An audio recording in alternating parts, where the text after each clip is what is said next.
Mother, man. Hey, you guys want to go kill and fuck my mom with Murder Metal Mayhem? Yeah. Spreading faster than a case of the clap in a trailer court. Able to shatter eardrums within a 666-mile radius.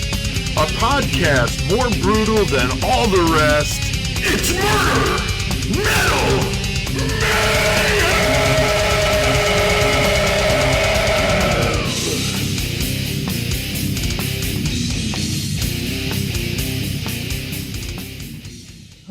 Kind of nice. What the fuck is up?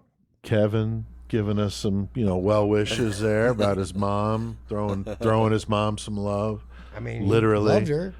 Yeah, he did. So it is Tuesday, and we're throwing down a brand new Murder Metal Mayhem. We're a little giddy because it's been a couple weeks, so we're raring and ready to go here at Horns High Studios for the Horns High Podcast Network.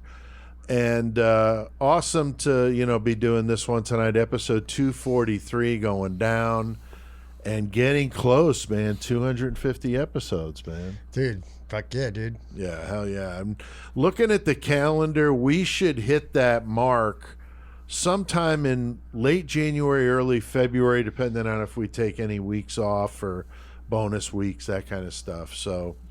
yeah, it's 450. crazy. Sorry, my bad. But I'm here at Horns High with Chris, and then Joey, you're over there in the 419 in Toledo. How you doing? Not doing too bad. Fucking living the life. Fuck yeah, dude. Became I'm a fucking tape seller now. Cassette I've been seller. I've seeing seen that. dude. Yeah, you've been you fucking tape slinging selling them fool. shits. It's awesome because I fucking like all these people that are trending liking the tapes again and shit. I'm like, holy fuck, I got all these tapes. That's I'm probably so never gonna weird. listen to them again. So what I've been doing is I've been buying the CDs of the tapes, that I don't got the disc for or whatever, Right. for dirt cheap for like $2-3 for these CDs, and then I'll sell the tape because I've still got them in great condition for like fucking $20. No way. Or whatever. Wow. And yeah, some of them fucking, I just sold some Pink Floyd ones for I think 30. Wow. It's crazy. The Metallica ones, like fucking, I haven't busted into a lot of my shit yet. That's worth. God, money, I had so many of them. I don't even know what I Yeah. did with them. Yeah, they're long gone, but yeah, I had a ton of them too. Joey's are immaculate though, dude. He Yeah, that's good. Yeah, and there's a ton of them that I won't sell just because of sentimental reasons, But Sure. It's been interesting because I've been going in between like fucking doing eBay and then going to the fucking record stores, to get my deals and then to fucking move them. That's So, yeah. cool, man. That's cool. And I'm going to talk a little bit later about my Ohio trip that I Hell took yeah. and stopping in the 419 to see Joey, Stephanie, and the Peggy Sue, the queen of the 419. Fuck yeah, it was dude. cool. And so we'll talk about that here a little bit. What shirts we got on, Chris? I know you're bundled up because it's dude. cold out here, but Yeah, what do you got I going was on? cold, but I got my coat on, and then I got the Murder Machine clothing, fucking T-shirt that fucking Michael got me from FTA since I was lame and didn't go. Wow, Jason, should be throwing you some free fucking shit for all the fucking Murder Machine clothing plugs he's gotten over 243 episodes. But that's awesome because I got one of his shirts too. Joey, I know you got that 419 shirt on over there. That's fucking awesome. Yeah, I'm wearing the 419 shirt. I got the fucking Society C hat. My boys up in fucking Detroit growing that fucking super fire. That's fucking what's up, dude. That's Hell yeah. awesome. And I got this brand new shirt, Grave Ghoul, one-man project in the UK, does Seven hell Doors. Seven Doors, which we've played on here. They're friggin' killer. And then this Grave Ghoul project, which I really dig. So just got it a couple days ago. So definitely wanted to wear it tonight. So, fuck yeah. So we're raring and ready to go here. Fuck yeah. We were off the last couple weeks, but I think we delivered the goods with a couple of great bonus episodes. And the first one was that full interview that Tex and I did with Mick Getting that Australian Australian friend. knowledge. Yeah, the former Australian police officer, listener, 666 clubber, Mick, and Friend Tex and I. been on the show. Yeah, and it was great. It was like 55 minutes. Tex and I had a lot of fun, and got a lot of listens to that, passing 700 when I checked that today. So fuck yeah. And then didn't stop there the following week, which was last week, a week of Thanksgiving. We gave you the bonus episode of the interview that I did with Laura Kovacs, of course, Mrs. CK. And that was one that we did for the tribute to CK episode, but we only used parts of the interview in that episode. So this was the full interview, like 35 minutes. Very cool. She was very awesome to talk to, just a cool person. And Thank you, Laura, for keep on listening to yeah, Laura is so Definitely. cool Oh, on the yeah. Facebook group. Really cool to see that. And she loves seeing CCK behind us, Right, throwing up hell the yeah. horns. And So I much always love get to Laura people. fucking Kovacs, fucking Mrs. CK. Yeah, so that interview was cool, and we were passing 700 to that one. So thanks everybody that listened to those, and if you missed either one, you definitely want to go check it out, because I really thought those were special ones. I was holding on to the Laura one for the perfect occasion, And and it came Thanksgiving up. week was perfect. It really like worked out 100%. good. Hell yeah. Yeah. All right, and we also gave you a new episode of the 666 Seconds of Murder segments I'm doing on the YouTube channel. I did one on the murder side of the Idaho 4 case, trying to build up the channel. So go check it out if you dig it, because I'm doing all the current cases. I did one yesterday on the Gilgo Beach murderer riding to Happy Face killer, the Jesperson Yeah, and him. Yeah. Did an episode on that, and I did another Idaho 4 case episode as well that drops on Friday. The Gilgo Beach one will be Tuesday or Wednesday, but you guys will hear this Thursday, so you'll have already gotten that. But anyway, lots of shit going on with that. And tonight, though, we wanted to bust out after a couple of week break with a really This is a fucking gnarly, dude. awful fucking story. I mean, I know we say that a lot, but goddamn with this dude. He went straight to fucking almost Ed Kemper. Yeah. Yeah. Yeah, I mean, horrible. But it's the case of Kevin Davis. And if you're like, who the fuck is did I go to school with that guy? No.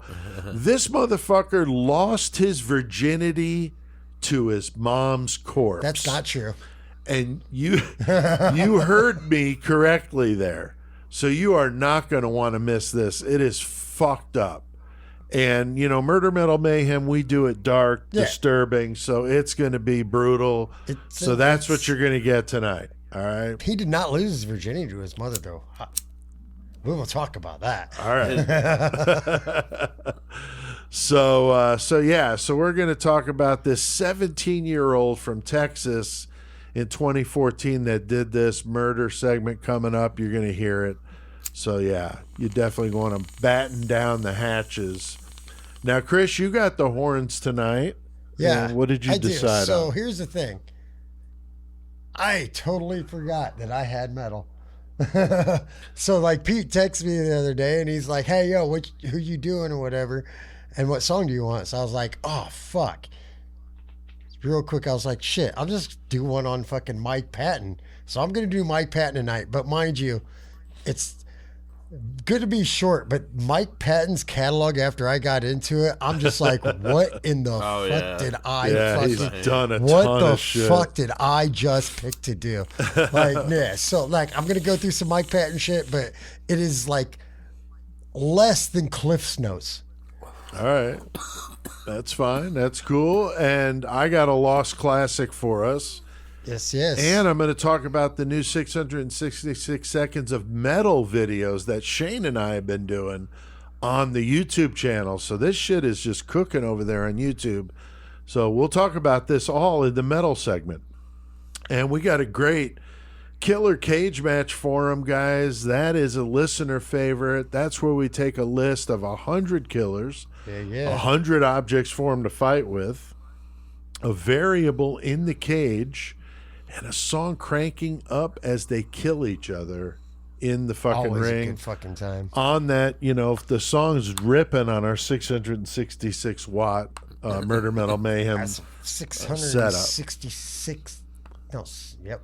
You said it.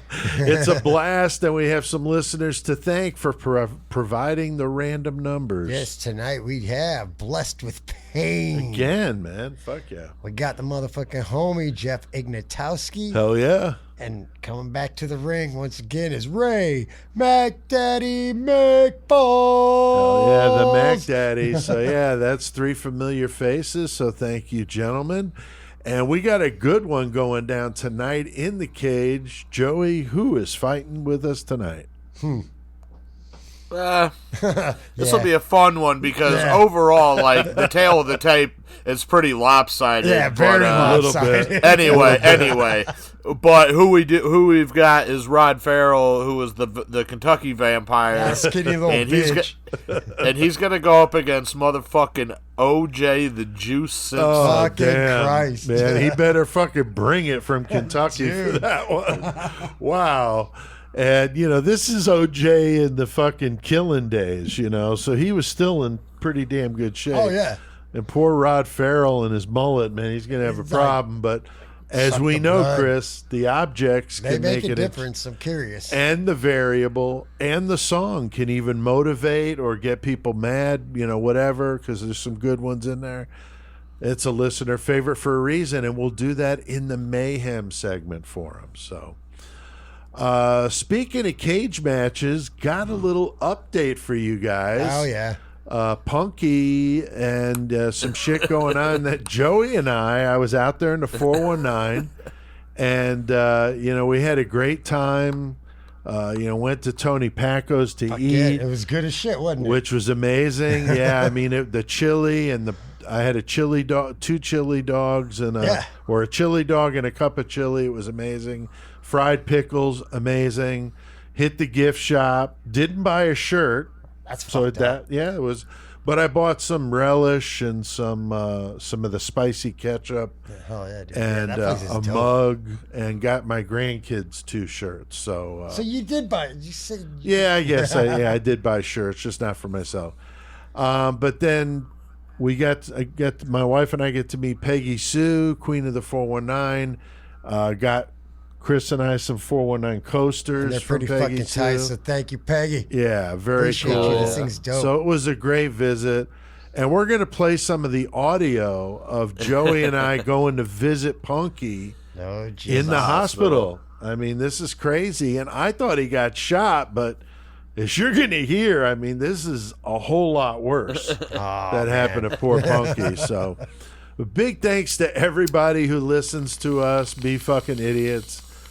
Keep on spreading that word. Keep on tearing it up every week for you. So this past week we were at about 2,800 total listens. So thank you. Yeah, appreciate Even though y'all. we were off, still listens were up there. So Chris or Joey, what's top 10 cities listening to Murder Metal Mayhem?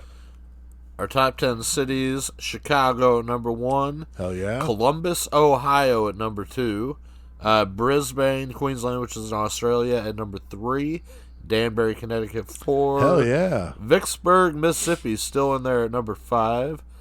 Then we got Melbourne, Victoria, Australia, number 6. Decatur, Illinois, 7. Atlanta, Georgia, 9. Adelaide, South Australia is 9. And Farmington, New Mexico is 10. Farmington, Yeah. New And Mexico. 3 All right. cities in Australia in 3 different provinces, which is fucking awesome. I mean, thank you, pretty dope, Australia. yeah. Thank you, everybody. Vicksburg, Mississippi, been in there for a while. Danbury, Connecticut, my old stomping grounds, CK's old stomping grounds. So that's awesome. Everybody, awesome. Thank you all. Appreciate you all a bunch. And Chris, how about the countries? How does this break down? Well, country, as always, the United States is at the highest, 81%. Then we got Australia at 7%, Germany at 2%, Canada at 2%, and everyone else is 1 or less, which is fuck yeah, thank you. And that's Denmark, the UK, Sweden, Poland, Italy, and Belgium. So yeah, we appreciate it. That's awesome. And Germany's really picking up ground. They used to be in the 1% or less group, and now they're at 2. So thank you, Germany. That's fucking awesome. Make sure you guys check out the website, murdermetalmayhem.com, where you can get more info on what we're doing. You got some merch options there for you. Go check out the website. Go check it out.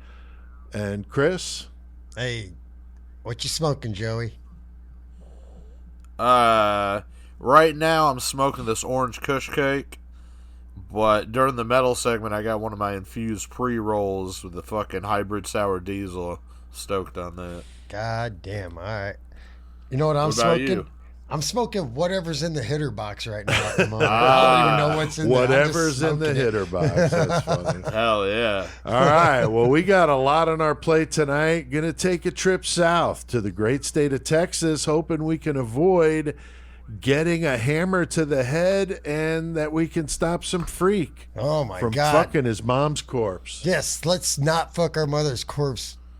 Let's get our metal on. Murder on. Fuck.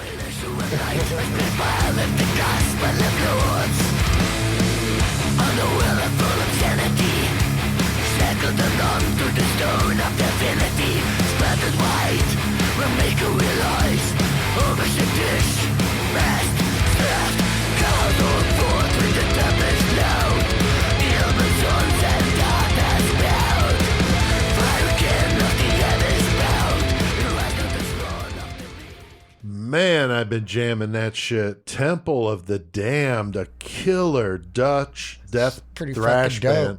Wicked, fucking wicked shit. Love those guys. That song is called Beheading of the Godhead, which they've got a video for it, which is killer on YouTube. So check that out.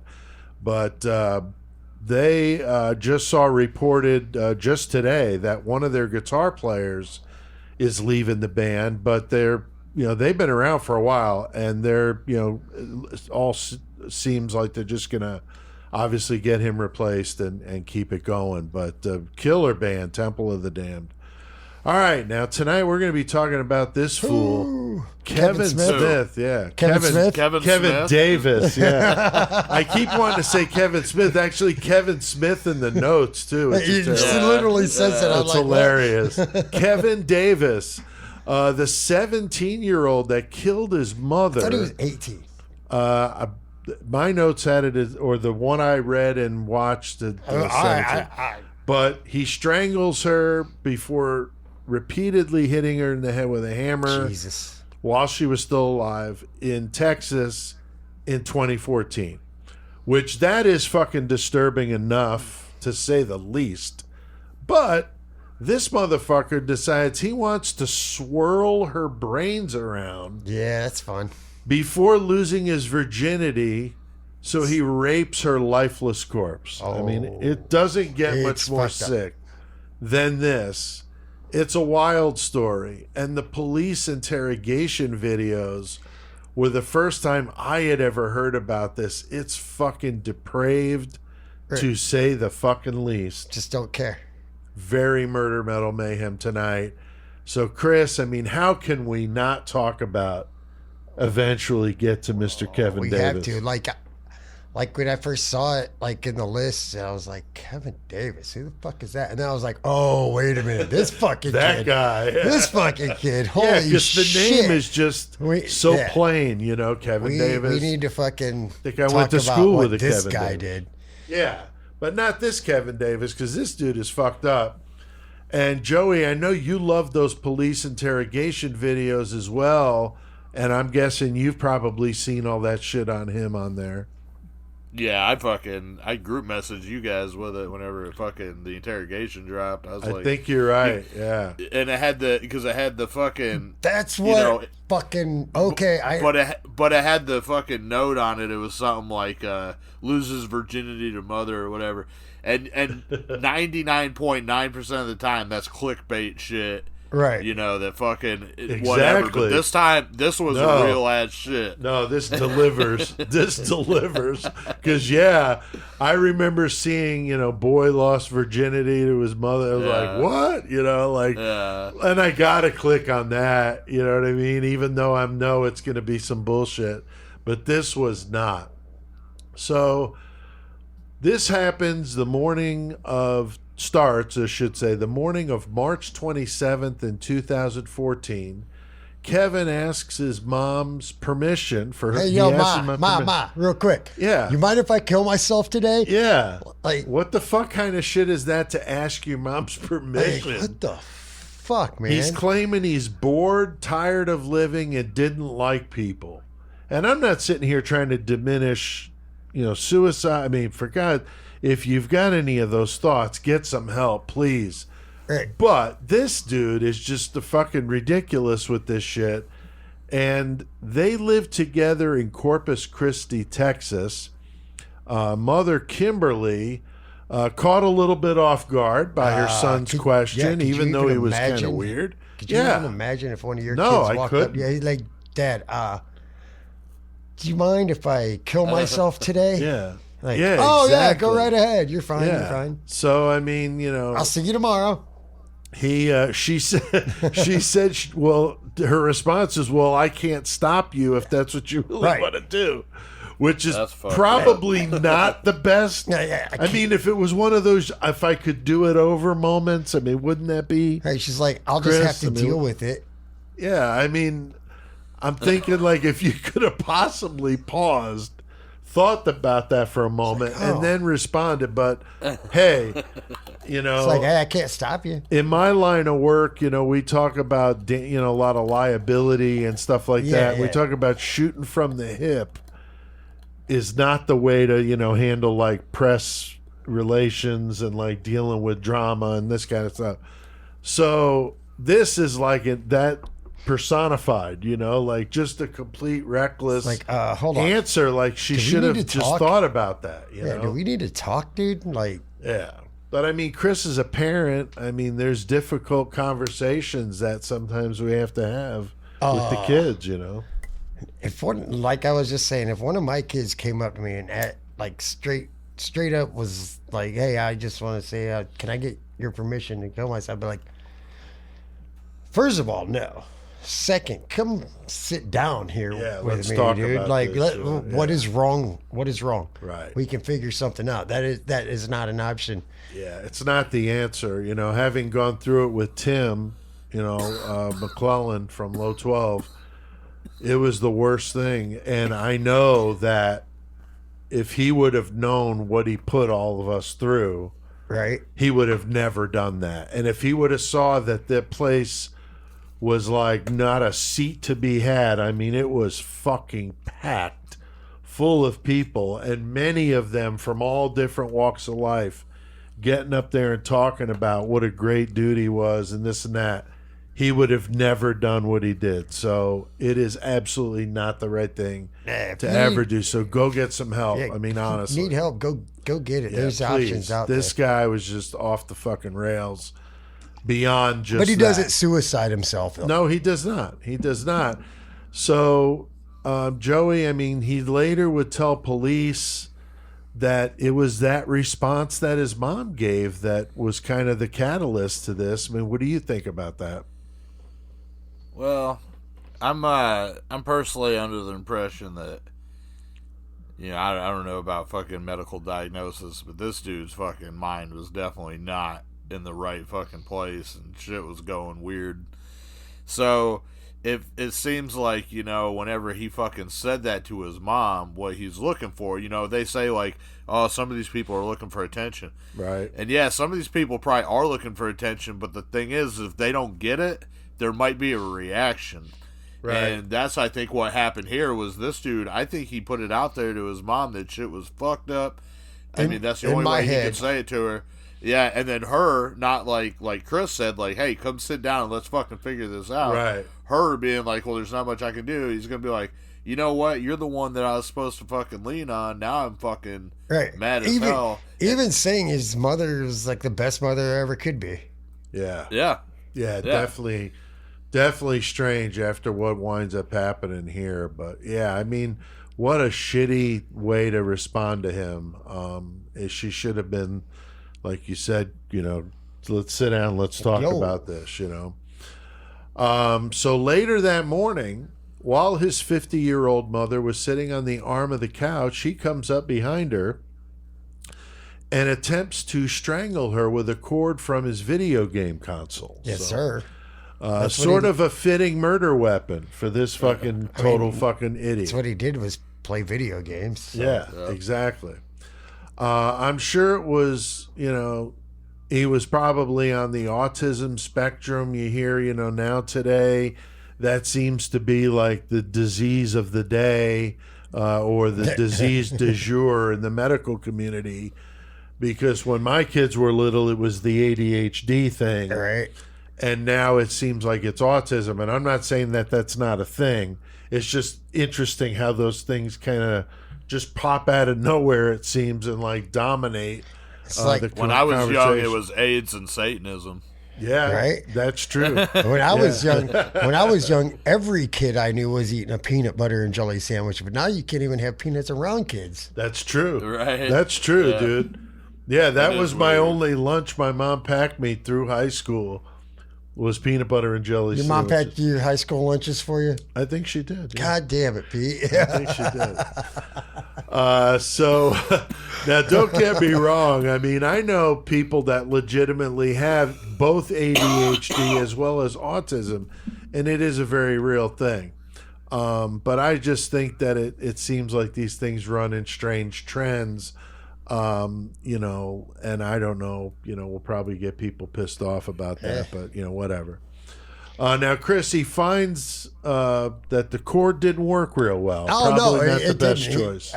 He wrapped around there. He's trying to choke her, but this dude's a skinny little motherfucker, dude. Yeah. But the cord isn't working out for him so well. His mom's able to break free. She starts screaming. And this is what's got me fucked up. Yeah, I know you've just been being choked, but you're free, and he's going to another room because he goes to his mother's bedroom to grab a fucking hammer. Right. And she's just screaming. Why would you do something Get the fuck out of there. Exactly. Exactly. I'm Right. not talking shit about the victim here, but it's like No. you had all the opportunity just to bounce because Right. he was running to your bedroom to grab a hammer, and he comes back in here and just proceeds to just smash your skull with it, like hitting you with like. I don't know if she was fully mobile or there might be circumstances. Yeah, I'm not there's sure that, either because I didn't hear any detail there, but holy fuck, that's just, oh, wow. There's not much to this case, so that's why there's not a whole lot. No, there really about. isn't because there's not a ton of their backstory, and then the crime itself. I mean, like Chris said, he goes and gets the hammer, comes back in. They say 20 times in the head. I mean, holy fuck. That's some fucked up shit. And if that wasn't bad enough, Mr. Kevin, and I got it as David now in the notes instead of Davis. What the fuck? Kevin Davis decides to take things a little bit further, Joey. And what happens next in this crazy story? He was saying that he wasn't sure if she was fucking completely dead. Right. Dude. So he took a fucking he took a knife and fucking he started to mix her brains up With a inside the fucking- hole that was in her skull from the hammer. Skull. Oh, my God. Yeah. This Just is to make so sure that crazy. she was done, God. Man, I got to imagine that she was probably already dead at that point, but man, she if had she to be. wasn't, Because- and that's how you went out. Because saying, my she God. was snoring. It's like, what? He said she was snoring? Yeah, like, that's why I did that. And then Oh, wow. fucking digging his hands in there and shit, bro. Crazy as fuck. Oh, my God. Yeah, dude. that is just about as fucked up as it gets with the swishing the brains around. Like, what the hell? Now I'm gonna be a dick here and say that Kevin Davis, to be in all honesty, all 20 whacks that he took would be what would take me one whack to bash a motherfucker in the head, because he was fucking weak as shit. Right. Fucking couldn't bust a grape in a fruit fight type motherfucker. So anyway, I'm not talking shit, but he just seemed like a really weak dude. No, he's a little pussy. Oh dude. yeah. So I'm just saying that if she was still alive after getting hit that many times with a hammer, maybe I don't just completely disbelieve that. Right. Yeah. No, it's definitely fucked up. So a psychiatrist during the trial would tell the jury that Kevin said the brains felt like putty to him. Yeah. He also told the psychiatrist that interviewed him for the trial that he tasted the brain as well.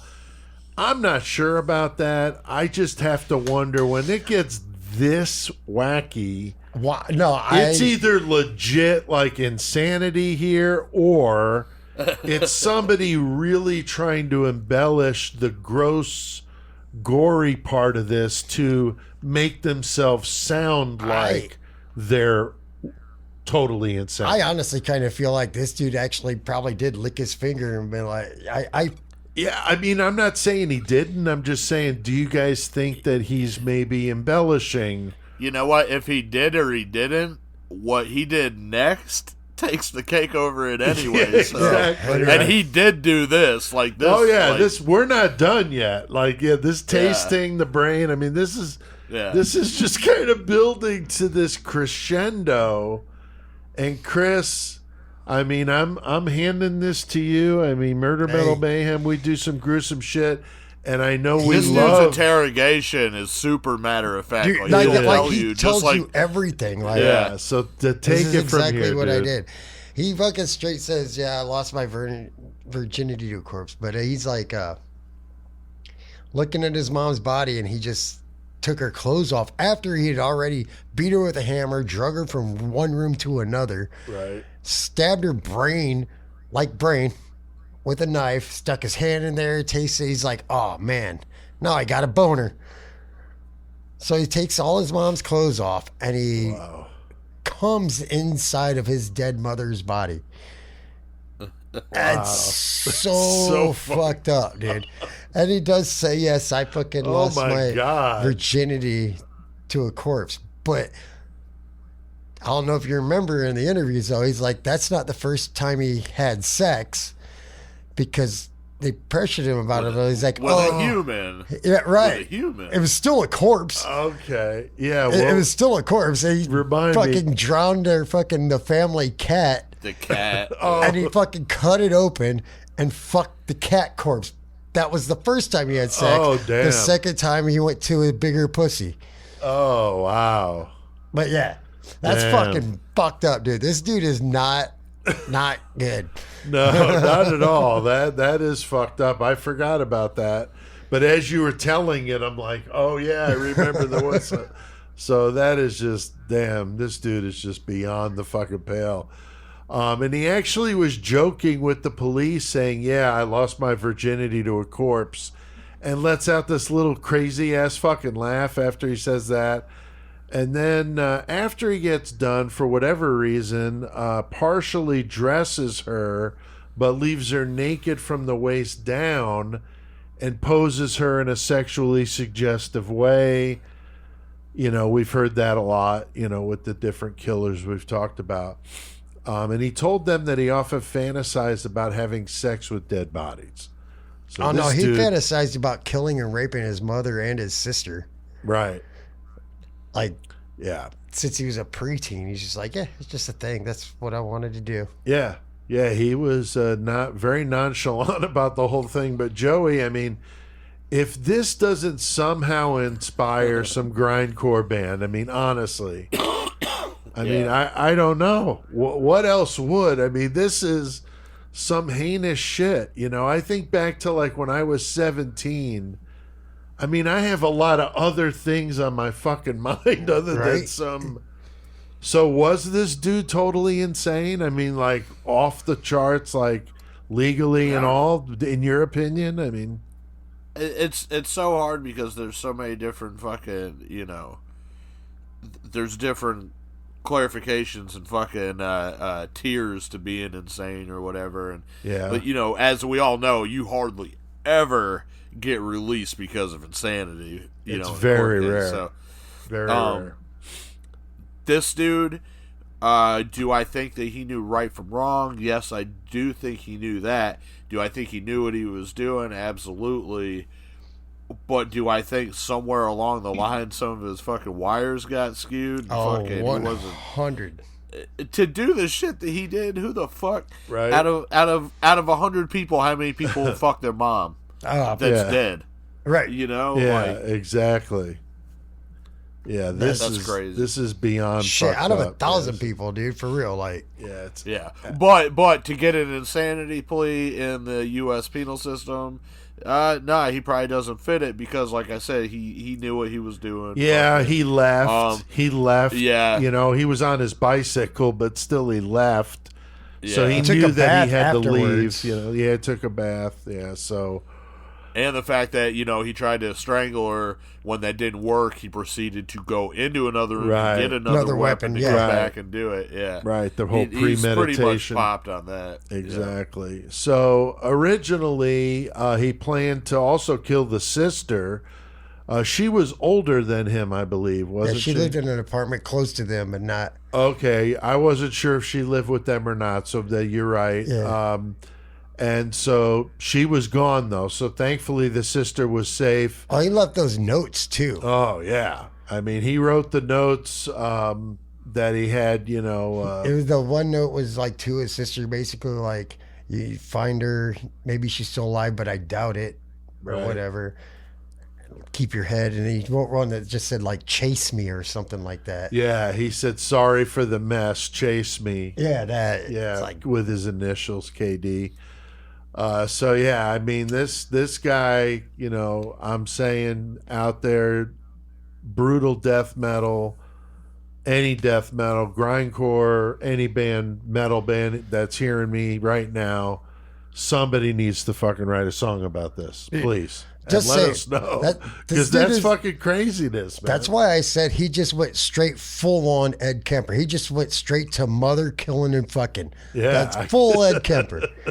that's Killing true, my mom dude. and I'm gonna fuck her. Yeah, damn. Now, just I'll just fucking hint at it possibly, but I'm going in the fucking studio here in the beginning of December to fucking record this new shit for Goremonger. Oh, yeah. hell yeah. This new EP, and there might be a song Oh, dude. about this. That'd be Dude. fucking dope. Something about Yeah, the because stir his in the brain. interrogation and shit, it was fucking. When the first time I saw it, I was like, "This is sample gold." right? Oh yeah, right. right. Yeah, that's true. That's true. So yeah, definitely fucked up. But Chris, he admits to the police that he was a piece of shit. Yeah, he's like, like, and he's like Joey said, he's just so matter of fact. He just sits there like, whatever. He's like, what'd your mom do to deserve this? He's like, absolutely nothing. She was the best mom I could ever ask for. Yeah. I He said, "I'm a terrible, disgusting person." And I hate the world. I hate people. Yeah. So, as a matter of fact, And- just like we're saying it right now, it's so It's fucked up. You got to go watch that on YouTube. I'm going to talk about it at the end. But yeah, you got to watch that. I'll try to link to that in the episode super description. disturbing, man. Yeah, it really is disturbing. And then Joey's asked by the cops if he felt like he was mentally ill or insane. What did he say to that?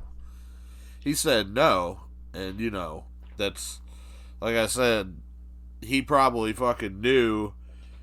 He was probably smart enough to know that fucking he wasn't going to get away with an insanity plea, even at his age, Right. And the thing about people that are insane though is they don't ever claim that they are insane, True. like the real ones or whatever. Right. They're always like, I'm not crazy, because they have no reason to believe it.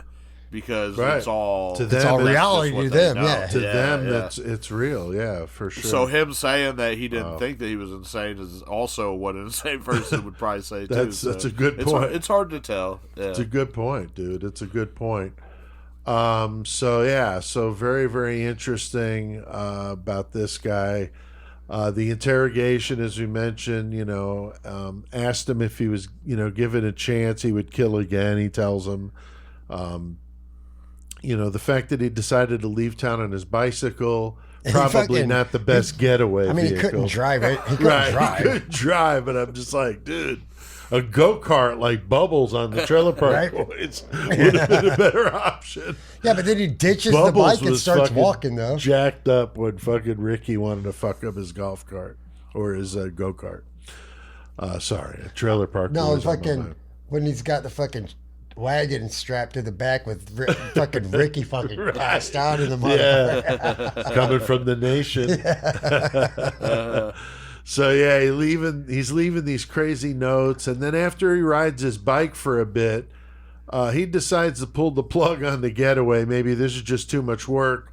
So he walks to a house, which was in a nearby town, knocks on the door, asks to use their phone so he could turn himself in, and ended up calling 911. They call 911. So After he fucking ditched the bike or whatever, like he said, he fucking started like realizing part of the situation, but at the same time, that's part of his story.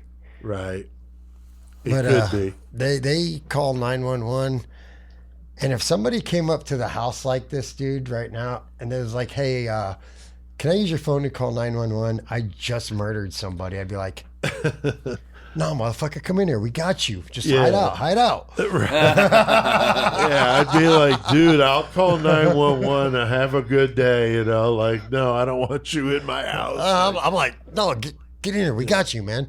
Yeah, so definitely a fucked up situation.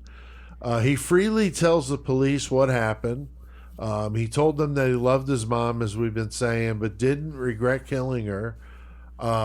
This guy is just so fucking awful. I feel bad for this mother, but at the same time, man, her response to that situation with the suicide was what really, put the gas on this And fire here. this dude has, like with the hammer and everything, and I think it was the same year, 2014. I think it was when Tyler Hadley killed his parents with a hammer. Yeah, I think you're right. I think you're right.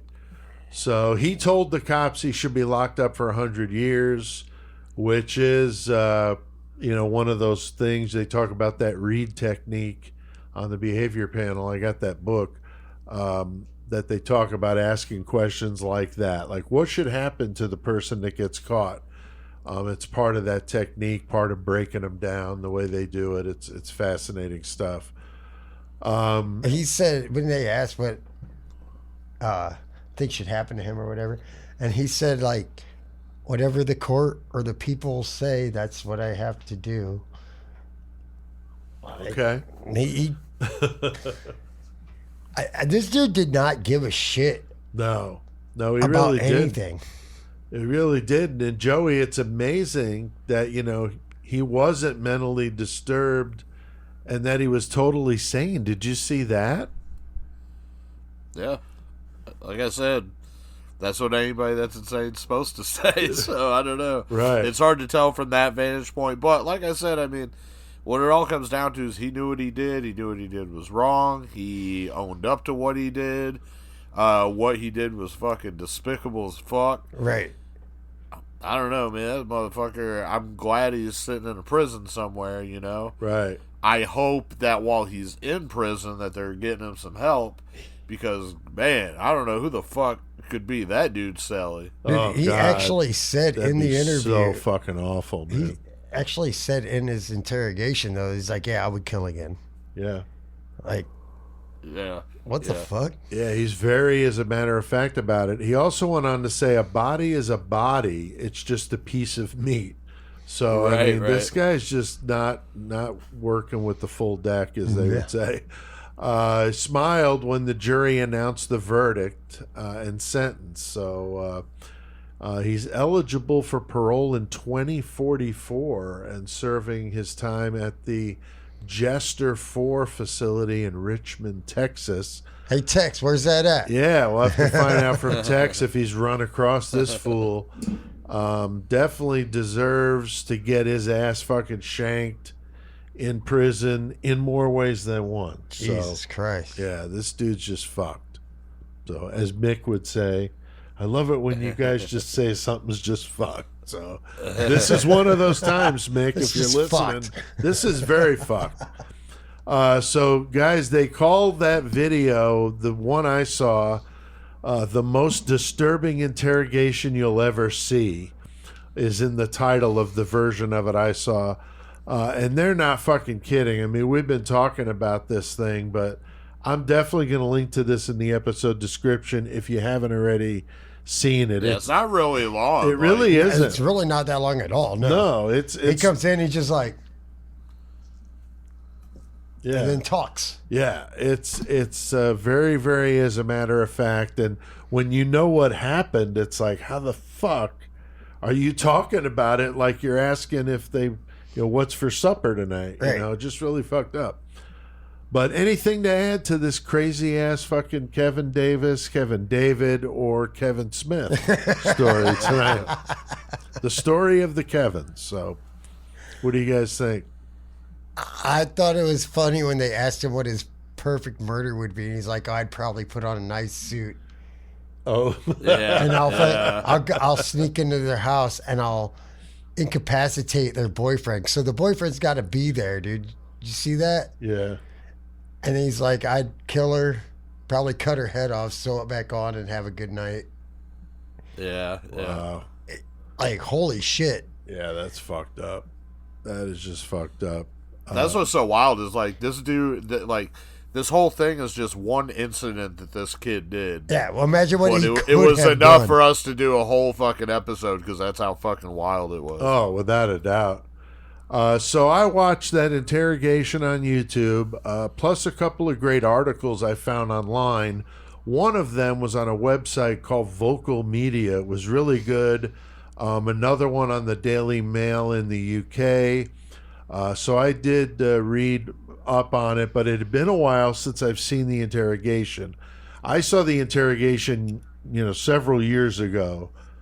And I know Joey Right, brought it's it been- up. dude, Joey brought it up to us. Of course, we see and watch so much of this stuff. But yeah, when you sit down and watch But that when you see something like interrogation, that, it's off yeah, the you're like, chart. I gotta see that. Yeah, it's over the top, and it delivers. So, again, that was a great source. But those articles were good. There is stuff out there. I mean, it's not that long ago. I mean, it's Right. 2014, so not even 10 years ago.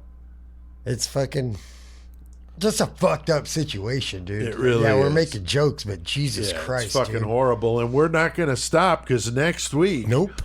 we got another fucked up one. This is coming from a page a day.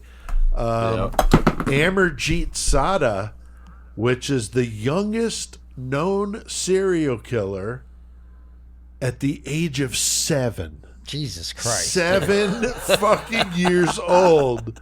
A serial killer. This is crazy. He's from India, killed I know 3 this kids. story, actually. One of them was his own babysitter. This is happening in 2006 and 2007. It is one hell of a fucked up one spawning from some Page a Day. It's been so many good ones from Page a Day, but we're going to do that shit next week. How do you put a 7-year-old on trial? I don't know. Yeah, it's fucked up. Well, we have done our fair share of murder. Motherfuckers can get up and What? stab you Oh, in a I'm second. sorry. We got to do Page a Day, Joey. yeah. I'm sorry. We scoop the notes sometimes. Okay, so like I said, it's a little bit longer Page a Day segment. That's all right because we've been gone for a while. Yeah. But it's only 3 things, but 2 of them are just a little bit lengthier. So the first one, this is real quick. 2020 November. There's a group that goes to the Shoshone-Guyson Basin in Wyoming's Yellowstone National Park. They venture off the designated trail. They're out there swimming and shit. Well, they had been seen walking in with fucking burlap sacks and some other shit. So fucking the Rangers went out to go check Fucking on them. hippies. They found them all.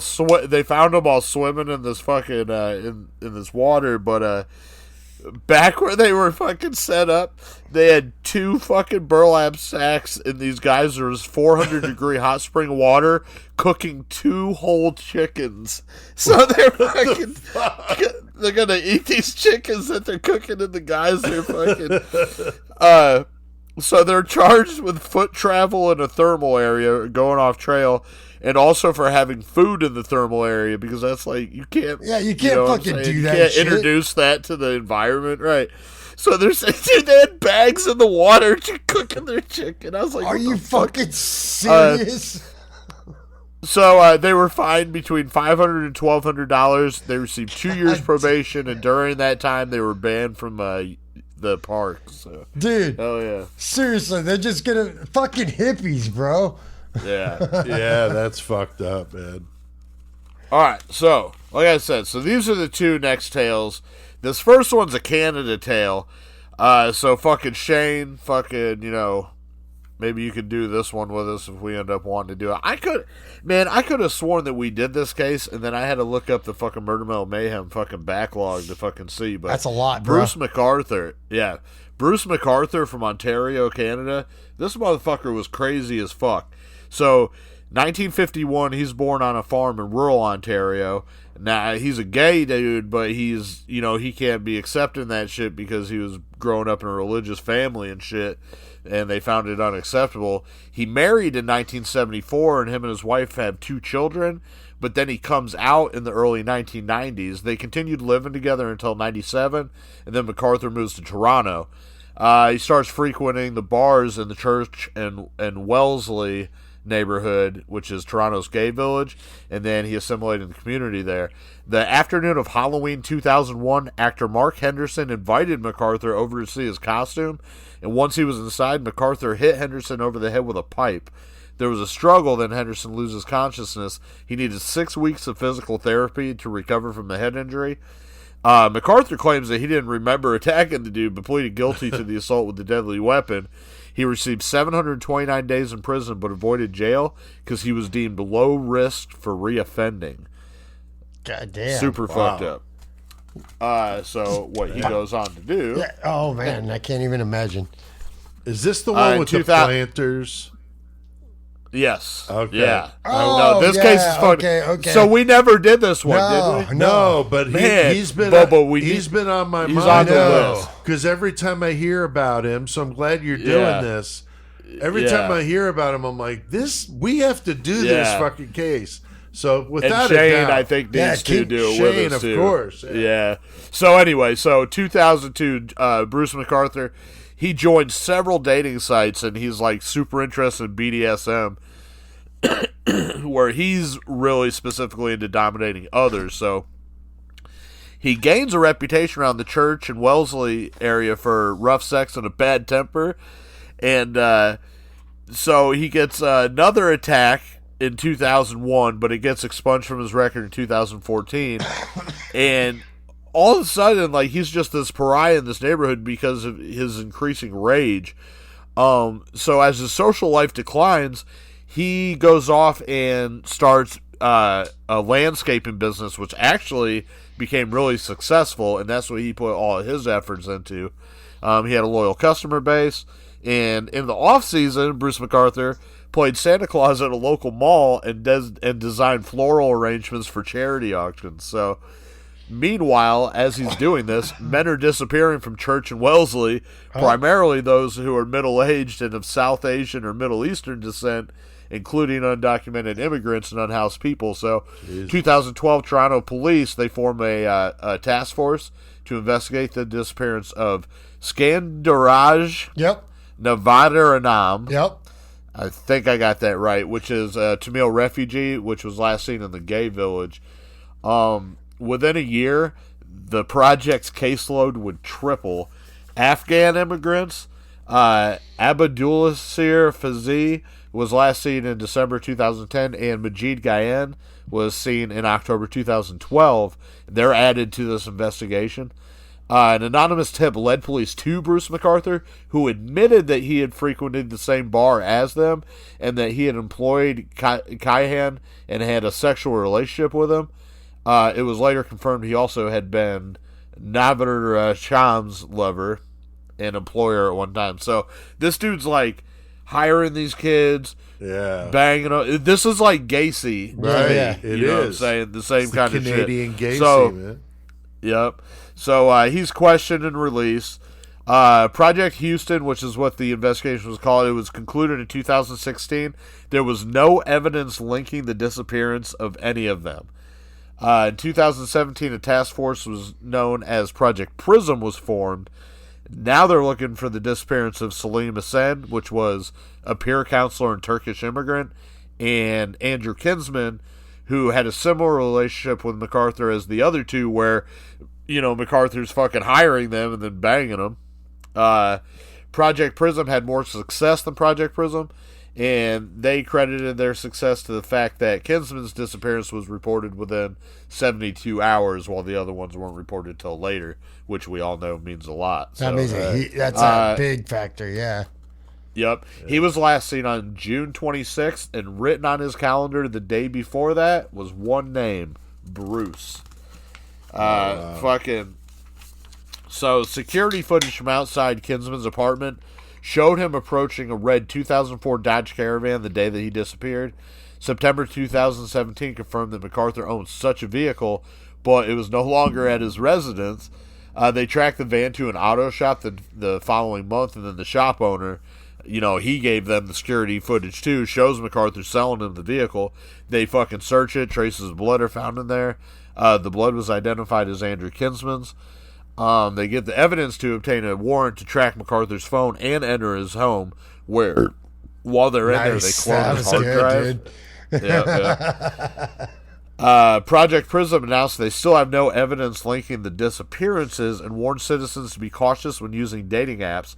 But January 17th, 2018, forensic analysis of MacArthur's hard drive yielded all the evidence they needed, because this dude had post-mortem pictures of Kinsman, Ensign. He was put under 24-hour surveillance. That blows my mind. He has pictures of these people dead on his hard drive, and they don't just fucking bust them. Yeah, they put him under surveillance. Instantly. Why wouldn't you just arrest him? Why surveillance? Now, Toronto, they order officers to arrest him the moment that he's observed alone with anyone.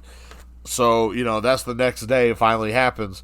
They observe him entering the apartment of a man later known to have emigrated from the Middle East.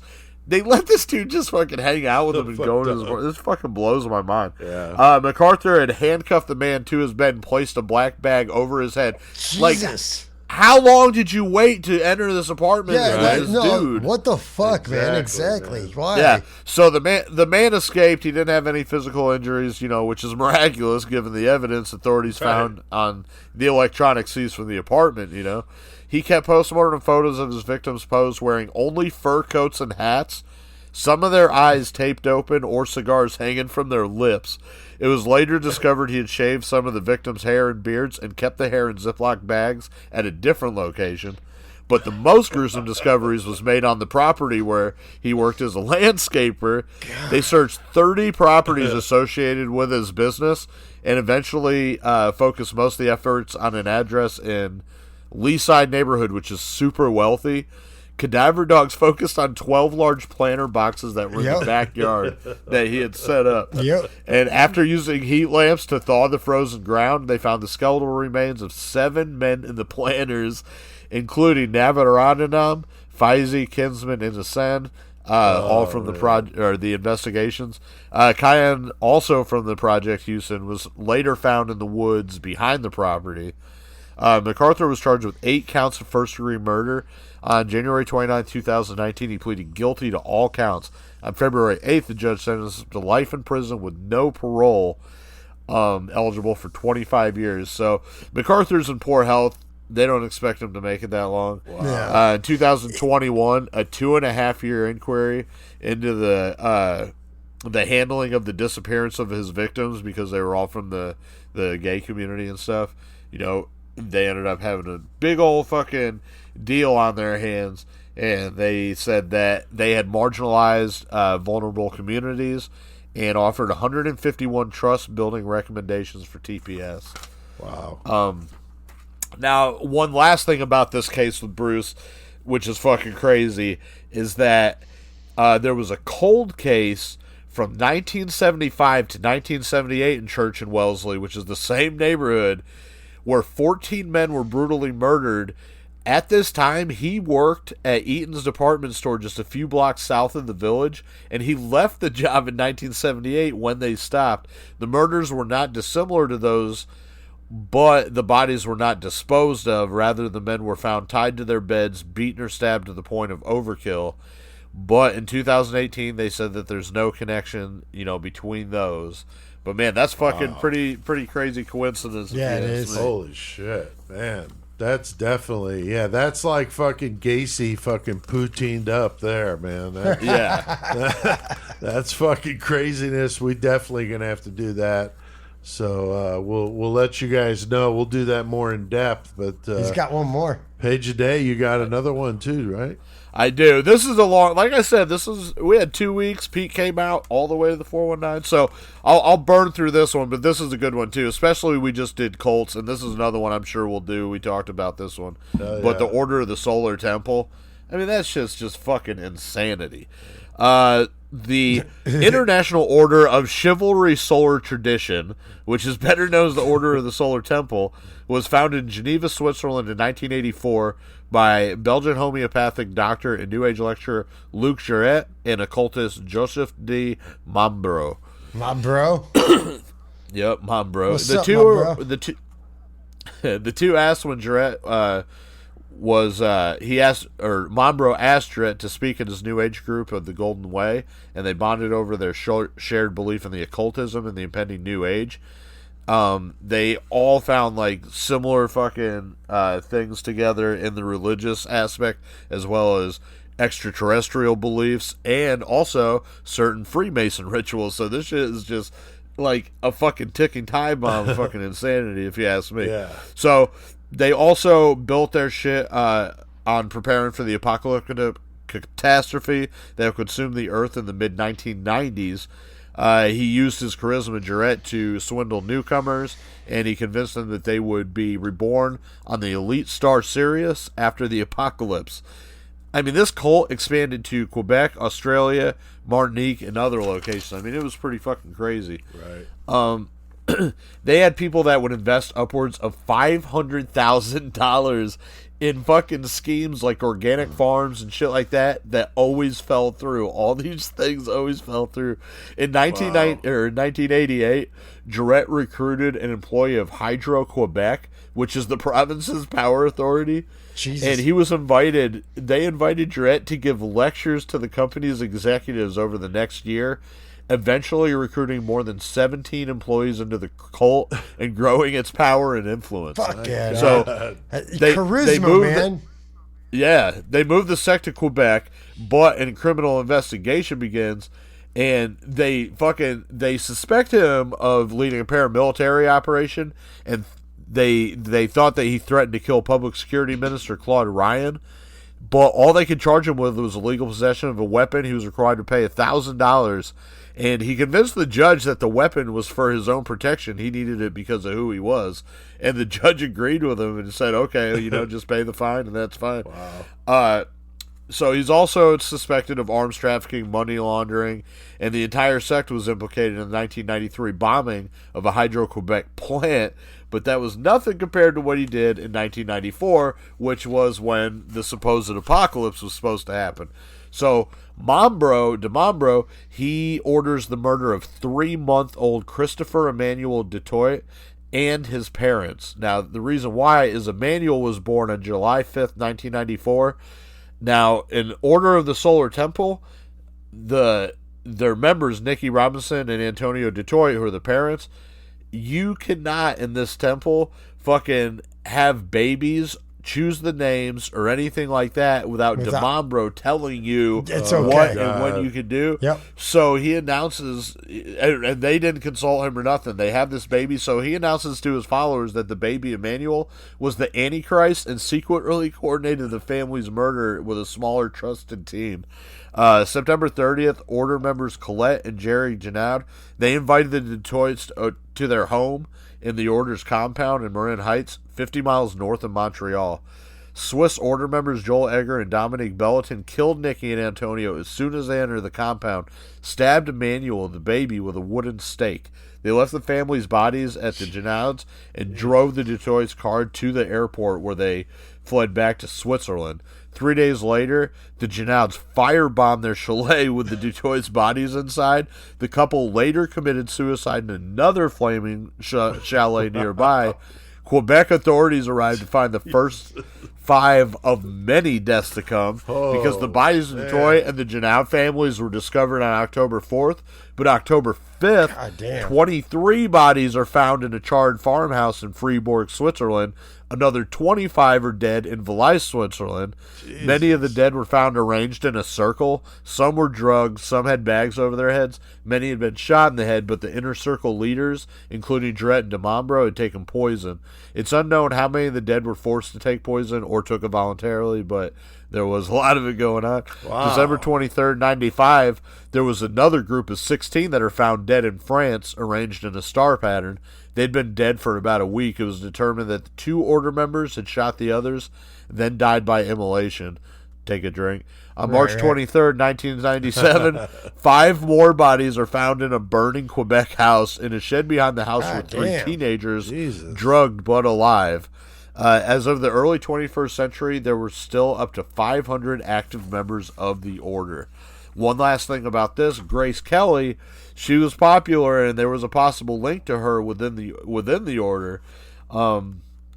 There was an interview in 1998 with DeMambro's private security guard, and he was also an acupuncturist. But he said that he claimed to have participated in her initiation ritual, and he also worked closely with the cult's finances. He claimed that Kelly donated 20 million Swiss francs to the order.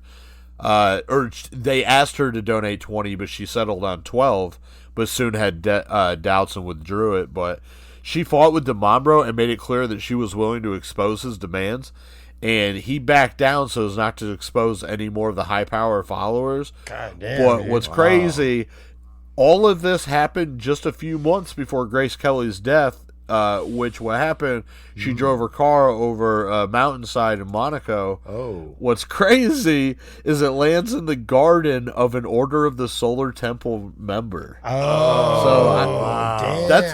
That's a fucked up case, so I'm sure we'll do that one. But but Page a Day, like I said, that was a longer one, but both of those were they were good. So that was good. And speaking of cults, there was one that Peggy Sue sent me about a snake charmer preacher that was convicted or tried for the murder of his wife, who died by snake bite. Yeah. It's a wild one. I watched a short documentary about it today. Definitely be a good one for us to do. So sounds like we haven't gotten the cults quite out of our system, so we got some coming up. I'm sure, because they're always fun. So, all right, well, we have done our fair share of murdering tonight. This time, I think it's time to crank it up and listen to some metal. So, Joey, what the fuck do we need to do? Let's get our metal on, Sick Ripper! Just because CK has passed on, he's not done educating the masses. CK will forever be the great metal motherfucker. We're here to stomp poser ass and eradicate the planet of their kind. CK has passed the torch to us, and we will forge the fuck on. In CK's name, we will bestow metal knowledge upon all of you. All right. Always for CK, that's for sure. Motherfucker, yeah. Great metal motherfucker. And CCK, Cardboard CK, is behind us always. Keeping track of shit, making sure the studio is free of those posergeists. And he's throwing up the horns forever behind us. So that's fucking awesome.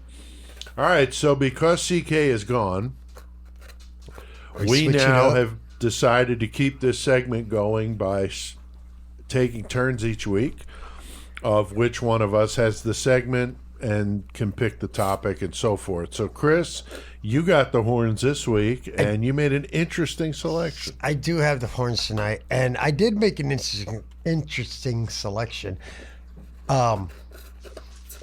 Because I forgot, since we had 2 weeks off, that I had the metal segment. So I was just like, oh, I'm just going to do that.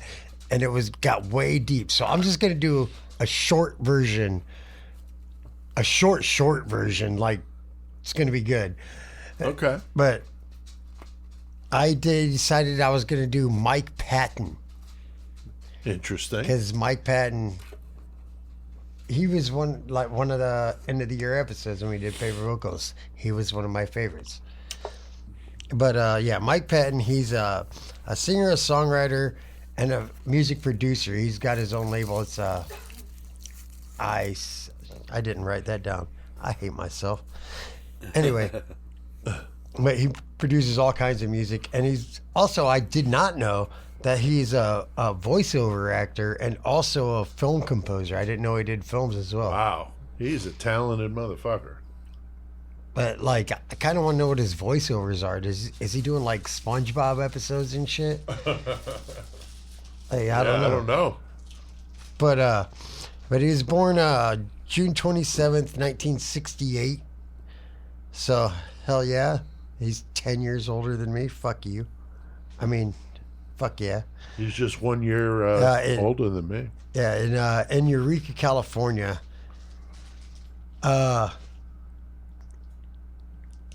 He joined Faith No More in 1989 after Mr. Bungle, or the members of fucking Faith No More heard Mr. Bungle's second demo, and they were like, wait, we need to come up to him. And that was in 97 or 87, I mean.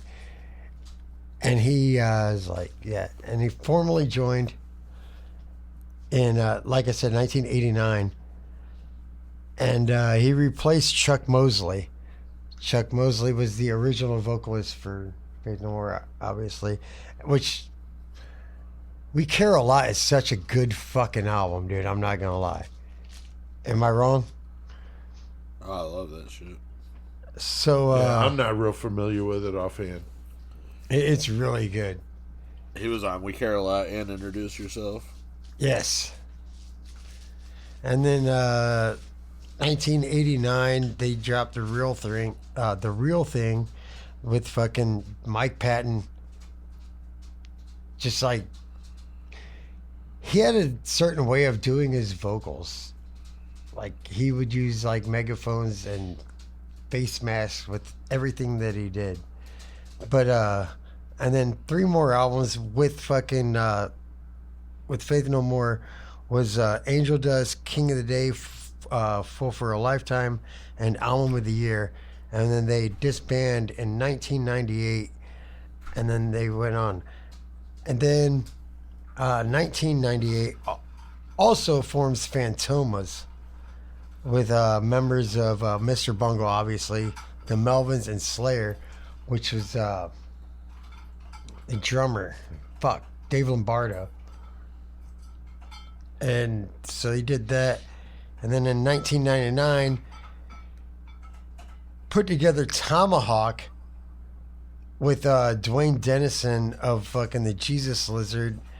And they played a lot. I saw Tomahawk with fucking Tool. And I thought it was really fucking good. It was at, I think it was at the fucking Civic Center. But it was really fucking awesome. Tomahawk was badass. And then they did, Mike Patton did vocals in 2001 with Chino Marino's band, fucking Team Sleep. I have honestly never heard that. Don't know, but Chino Marino from the Deftones, like, I never even knew that he had. I have no idea. Right. And then 2002, fucking did production and fucking lots of vocals for fucking Dillinger Escape Plan's fucking EP, Irony of a Dead Scene, which I brought up before, which I think is a fucking amazing fucking album, and it's badass that Mike Patton was on that shit. Right. in 2006, he put out his album Peeping Tom. And it was just a bunch of different musicians throughout the country, throughout the world, whatever. And they were swapping them through snail mail. It was that long ago. So like, okay, we got this and put this whole thing together. And back in the day, exactly, dude. And then 2010, he did Mondo Cane with a fucking 30-piece orchestra. Like doing Mike Patton with a 30-piece. I don't know what, I don't know if I need to see it because I know I haven't, but I could only imagine what he did because he's really well known, like I said, for using his voice and changing things, dude.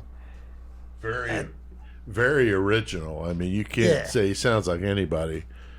He's amazingly unique. And then, in 2018, did 2 concerts in Italy called they were called Forgotten Songs, and it was with an American pianist named Yuri Kane. And that's like, you can look at the videos and I checked them out. It's fucking amazing, dude, what he does. But in 2021, they were supposed to play some shows, but they got canceled. They said because of mental health issues, but it's 2021. It's the middle of a pandemic. Right. So everybody's got mental health issues, whatever. But yeah, he has done so much. You could write a whole fucking catalog on just this one guy. I just made it quick. Yeah, for sure. I mean, it's a topic you could have definitely gone further on, but, we got, it's just a small part of, what we're doing now. But we'd like to feature a band, a person. We've done record labels before, did Heavy Metal Parking Lot one week. I mean, we just try to mix it up. Dude, with Heavy Metal funny, Parking cool Lot shit.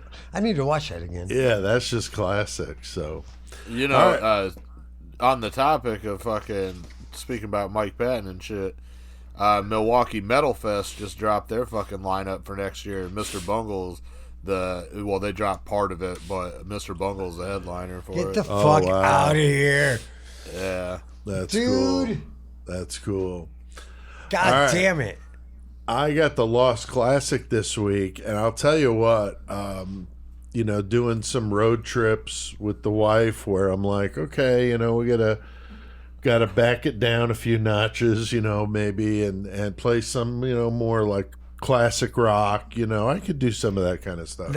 Makes me feel old calling it classic 80s rock. and then 80s metal. Like God damn. that I do the 80s or 80s metal, and usually there's tons of great shit.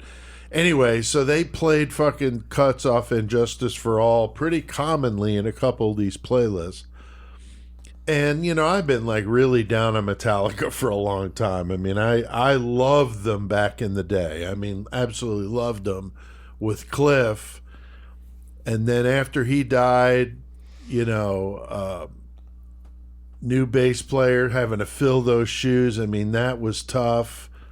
But he fucking kicked ass. Jason fucking murdered it. He was amazing and stuck it out for a long time. But anyway, I'm not. I just started to lose interest with them after Cliff died, and then it just got worse and worse, and I just totally checked out. But Injustice for All is my Lost Classic, 1988. Justice is a badass album, though. Fucking unbelievably good.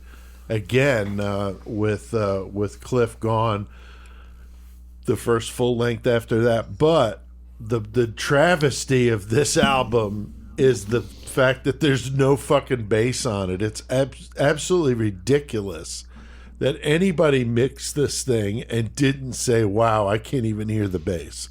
It's not that it's low in the mix. It's not even there. It is absolutely insane, and there's been debate about it for years. And I've heard of people doing like these where they can enhance, and they do like a remix without them being like in the studio with the real tracks. Right. And I would love to hear the whole album like that, because if I could hear what he was playing, I bet that album would be that much fucking better, because it would be fucking, it would be more It ballsy. was deeper. Yeah, it was just fucking needed it. So anyway, so that's my lost classic. What have we been listening to lately? Oh, I'll start. I have been listening to bluegrass and anything fucking teenage kids want to fucking play. And sometimes I put on my headphones and I'll just fucking wander around and be like, I'm just going to listen to this song that's old as fuck. I ain't even been listening to nothing new because I just need to hear this song because it's going to fucking make me feel like, yes, fuck yeah. And then I walk around and it's like, okay, I'm fucking. I listen. Oh, man, I want to fucking destroy the entire plant. No, I'm just kidding. Yeah, it just gets like that. Okay. Joey, how about you? Actually, I was listening to quite a bit of Johnny Cash for a while. Oh, yeah? Dude. Okay. And then I was jamming some Beatles, fucking jamming the White Album. Now, also, I was fucking jamming some Slayer, and kind of like Pete was saying, you know, like Slayer, I'd kind of fucking fallen when they put out Divine Intervention. That was basically like the last one I really fucking listened to. God Hates Us All was all right. Right, it wasn't great, but it was good. But I just kind of fell out of touch, you know, and fucking. Right. So lately, I was revisiting some of the older albums that I fucking previously like just fucking didn't pay attention to. Right. Specifically, Diabolus and Musica. Diablo's. I have always loved that Dude, album, bro. I don't mind that That's so album. fucking That's a good album. Threshold Yeah. is fucking killer, Yep. man. Fuck yeah. I get it why people were fucking hating on it back because they were just trying different shit. They downtuned in that, and Right. it was like they had a little bit more new metal influence and shit. But that's what was happening at the time. Right. But it's still it's just so Slayer. fucking good, Yeah. dude. No, I didn't think it was bad either. I know it has gotten a terrible rap, but Yep. that's And then, cool. And then another one that I never really fucking gave too much fucking attention to was Christ Illusion. And so I've been jamming that a little bit too. That Fucking also fucking rips. Bad disc. Yeah. No, that rips. I was listening to that a couple weeks ago, and my go-to with them always though is Hell Awaits. That's Yeah, my ultimate. That was when I was like, holy fuck, these guys. Yeah. Are Probably really one of my badass. go-to Slayers, like original Slayer, was probably Seasons. Seasons. Yeah. Oh, they're all great, man. But like you, I mean, it's tough. I mean, a band's been around that long to just. I mean, after like Rain and Blood, I mean, how the fuck do you make that any better? It's just like, holy shit, So, all right, well, very good. I've been listening to a variety of stuff. I mentioned Legion of the Damned earlier. We played a song, but the album's called The Poison Chalice. Fucking unbelievably good, and they've got a back catalog pretty significant. So go check them out. As in Hell, all one word, As in Hell. This is a band that amazingly comes from the guitarist of Volbeat, which is a band I do not like. But anyway, this dude apparently had death metal roots. He goes back to those and puts out this side project, As in Hell, which is fucking wicked. Impi Aura is the name of the album. It means like the demonic hour or something like that. It's fucking All right, wicked. right on. It's very fucking badass. We're going to play a clip later. Also, Autopsy, you guys definitely loving, I'm sure, that Ashes, Organs, Blood, and Crips. I love that name of that, their latest. So. Yeah, I'm a Crip. Autopsy, though, definitely some old school shit I read I'm the about real them as I Crips. was reading a review of a band. I'm like, man, Autopsy, man, it's been a while. All right, politically correct I death do not metal. have any. Anybody Oh, I got it? forgot about that. I came up with a couple here. Okay. That just kind of quick in case. So I got Autopsy, which is a surgical procedure to determine the cause of a human unaliving. Unaliving, I love. Unaliving. They use that all the time on YouTube. I fucking hate it. Right. And then cancer, an unfortunate disease that causes living creatures to no longer be living. All right. So, and by the way, just fuck cancer. Just Oh, I'm fuck just making cancer. That statement. Also, a human unliving is the most fucking stupid shit I have Unaliving, ever heard. Yeah, you watch these Unaliving. YouTube. Oh, you mean they fucking died? Yeah, exactly. And that's Well, any better? what the- And how long is it going to take YouTube to now start searching for you to say unaliving? And then this you can't person say that. And it's died. like, They are oh my dead. God, it's so ridiculous. You know, it's so funny. But when you're monetized, that makes a difference, man. They'll demonetize your shit when you start doing it, you know. We're not at that level yet, so we don't have to worry about it just quite yet. Fuck. So anyway, there's a couple for you. Joey, you got the horns next, dude. What's your plan? Yeah, I wonder what I should do next. I wasn't really thinking about it because we've been off for so fucking long. Word. Yeah. Yeah, I'll think on it. I'll let you guys know. Okay, that's fine. Always a good surprise there. I kinda like had an surprises. idea of something I wanted to do, and I had brought it up before, and I do want to do it, and I want to do with Gore Pot, but I want to get an interview with Larry, Oh, that'd be great. the front man. Yeah. So for our Thailand listeners and shit. Fuck yeah, dude. No, that'd be So sick. that's something I want to do, but that's more in the works and shit. Yeah, But that'd be I'll sick. come up with something for next week that's fucking tight. All right. Quick update on the 666 seconds of metal on the YouTube channel. Did Eradicated episode that posted just yesterday. Yeah. Shane and I recording those on Thursday nights as the schedule. And we're going to be rolling them out next week. Just going to keep it going. So we've got 3 more we're doing on Thursday. And trying to make the most of our time. And I'm doing the murder ones on my own, at least right at the moment. Those are a lot easier to do when it's just me. But the ones with Shane are a lot of fun, and the metal ones, he's really digging it, and so it's cool. And we just bounce back and forth each episode. Whoever's going to take the lead on the album we're going to talk about, and that we usually do a little quick thing on the band, and then play a track or as much of a track as we can, because we've only got 11 minutes and 6 seconds or Right. less. So that's the whole point of the show. So yeah, if you're not on the subscribe to our YouTube channel, please do, because that's how you'll find out when we got new ones posting. But yeah, we're doing them a lot. So that's very exciting and fun to do these. So hope you guys are digging it. Bands, if you want us to check you out, get a hold of us through our website, or you can contact me at pete@murdermetalmayhem.com. No guarantee we're going to do anything with it, but we will check it out. And if it's something we'd like, we'll get a hold of you about an interview or put you on the 666 seconds. You never know.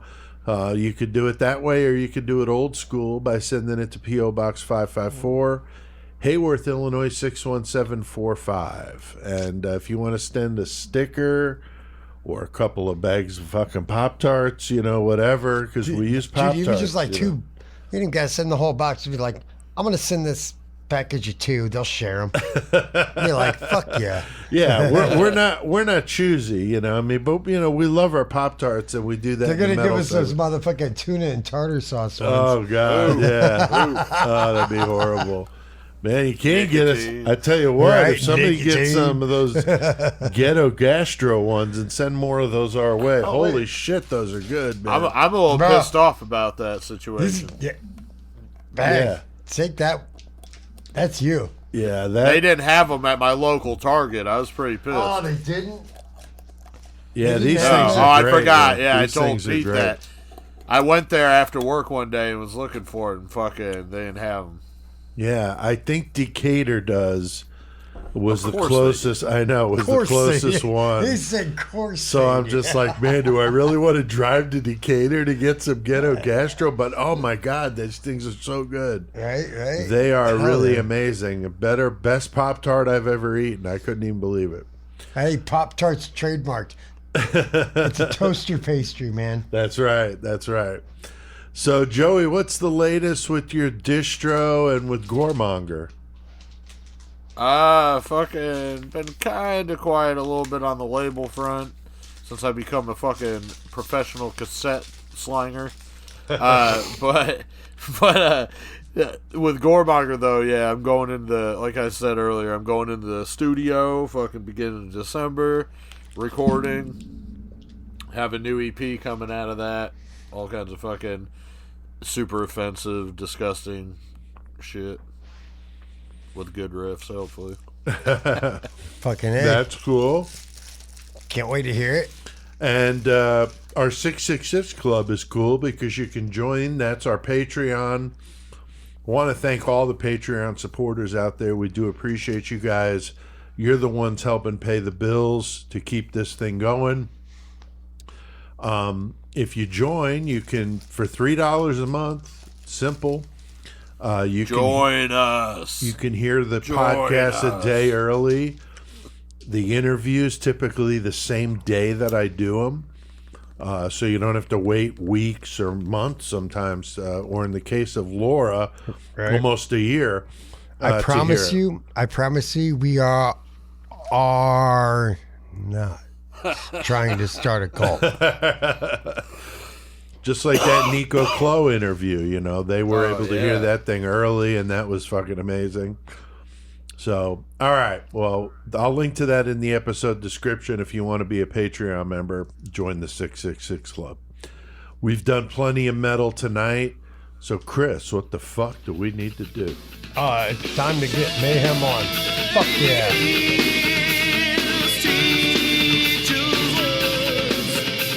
So he closed his eyes and stepped in front of a train. Woo! Whoops! Sorry about that. It's just an accident. Revenge! Nobody forgets. Chop it into this. The bitterness inside the heart is smoke like a massage is mine. And say it's okay.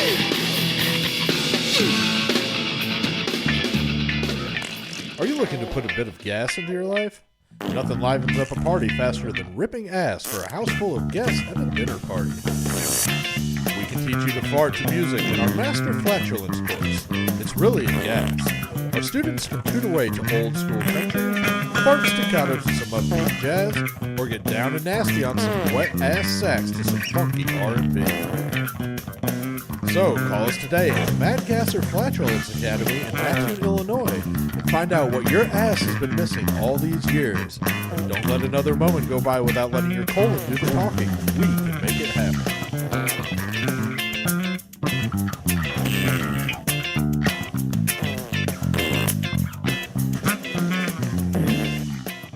Yeah. Fuck yeah, man. That was back to 2019 Matt Gasser Flatulence Academy.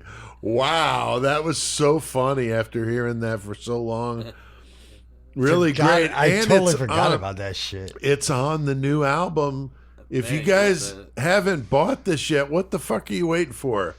Hysterical, Distasteful, and Stupid Volume 1 from your friends here at Murder Metal Mayhem. It's available on our website. You can grab your copy today for only $6.66. 66 million. So, before that, of course, Faith No More and the song Perfect Crime. Dude, Good Mike one. Patton, dude. Like I said, I was like, okay, I'm just gonna, because once I looked at it, I'm like, I could write a fucking goddamn, like my book that I write my notes in, my notebook, I would have filled fucking 7 pages. Yeah. I was just like, holy shit. No, it's definitely, we could almost do a bonus episode on the guy. I mean, there's a lot of shit he's done. So, And that it was song a good Perfect job. Crime is also on the fucking Bill and Ted's Bogus Journey album. Nice. Perfect Crime, good song, love it. All right, Love well, Mike we Patton. are in Mayhem, and sometimes when we're in Mayhem, we got some stories to tell. And tonight, we've got some stories. Chris, all three of us have stories. So, Chris, you're going to start. I got a little short. It's not mayhem. It's just like a fucking awesome story that you guys are going to fucking love too. So like every Tuesday when I come out to the studio, me and Jeff, we roll. stop at the liquor store and I get my liquor. I get my beers. I get my fucking half pint and go. Well, there's always the same lady that works there. And unfortunately, I don't know her name. But I love you. You work at the fucking goddamn fast stop on 6 Points. You know who I'm talking about. Tonight, she asked, because Courtney wasn't with me, she's like, where's my girl at? I was like, oh, she's still at work. I'm sorry. She's like, no, I get it, work, whatever. And we started talking, and she's like, when she get off? And I told her what time. I was like, and she said, oh, she's about to get off then. I was like, yeah, but I'm leaving to go to Hayworth because I got to do a podcast. So she wrote down the podcast name, and she's like, wait a minute, where do I find it? And like straight up had me get it on her phone for her. She's like, now I got something to do because I don't want to listen to the music in here. So we just got another listener because I buy booze. There you go. Well, thanks. Thanks to our friends at McCormick Whiskey and Bud Ice or whatever. Fucking goddamn fast stop, a.k.a. 6 Points fucking convenience. Hell yeah. Love you, girl. That's awesome. That's a cool story.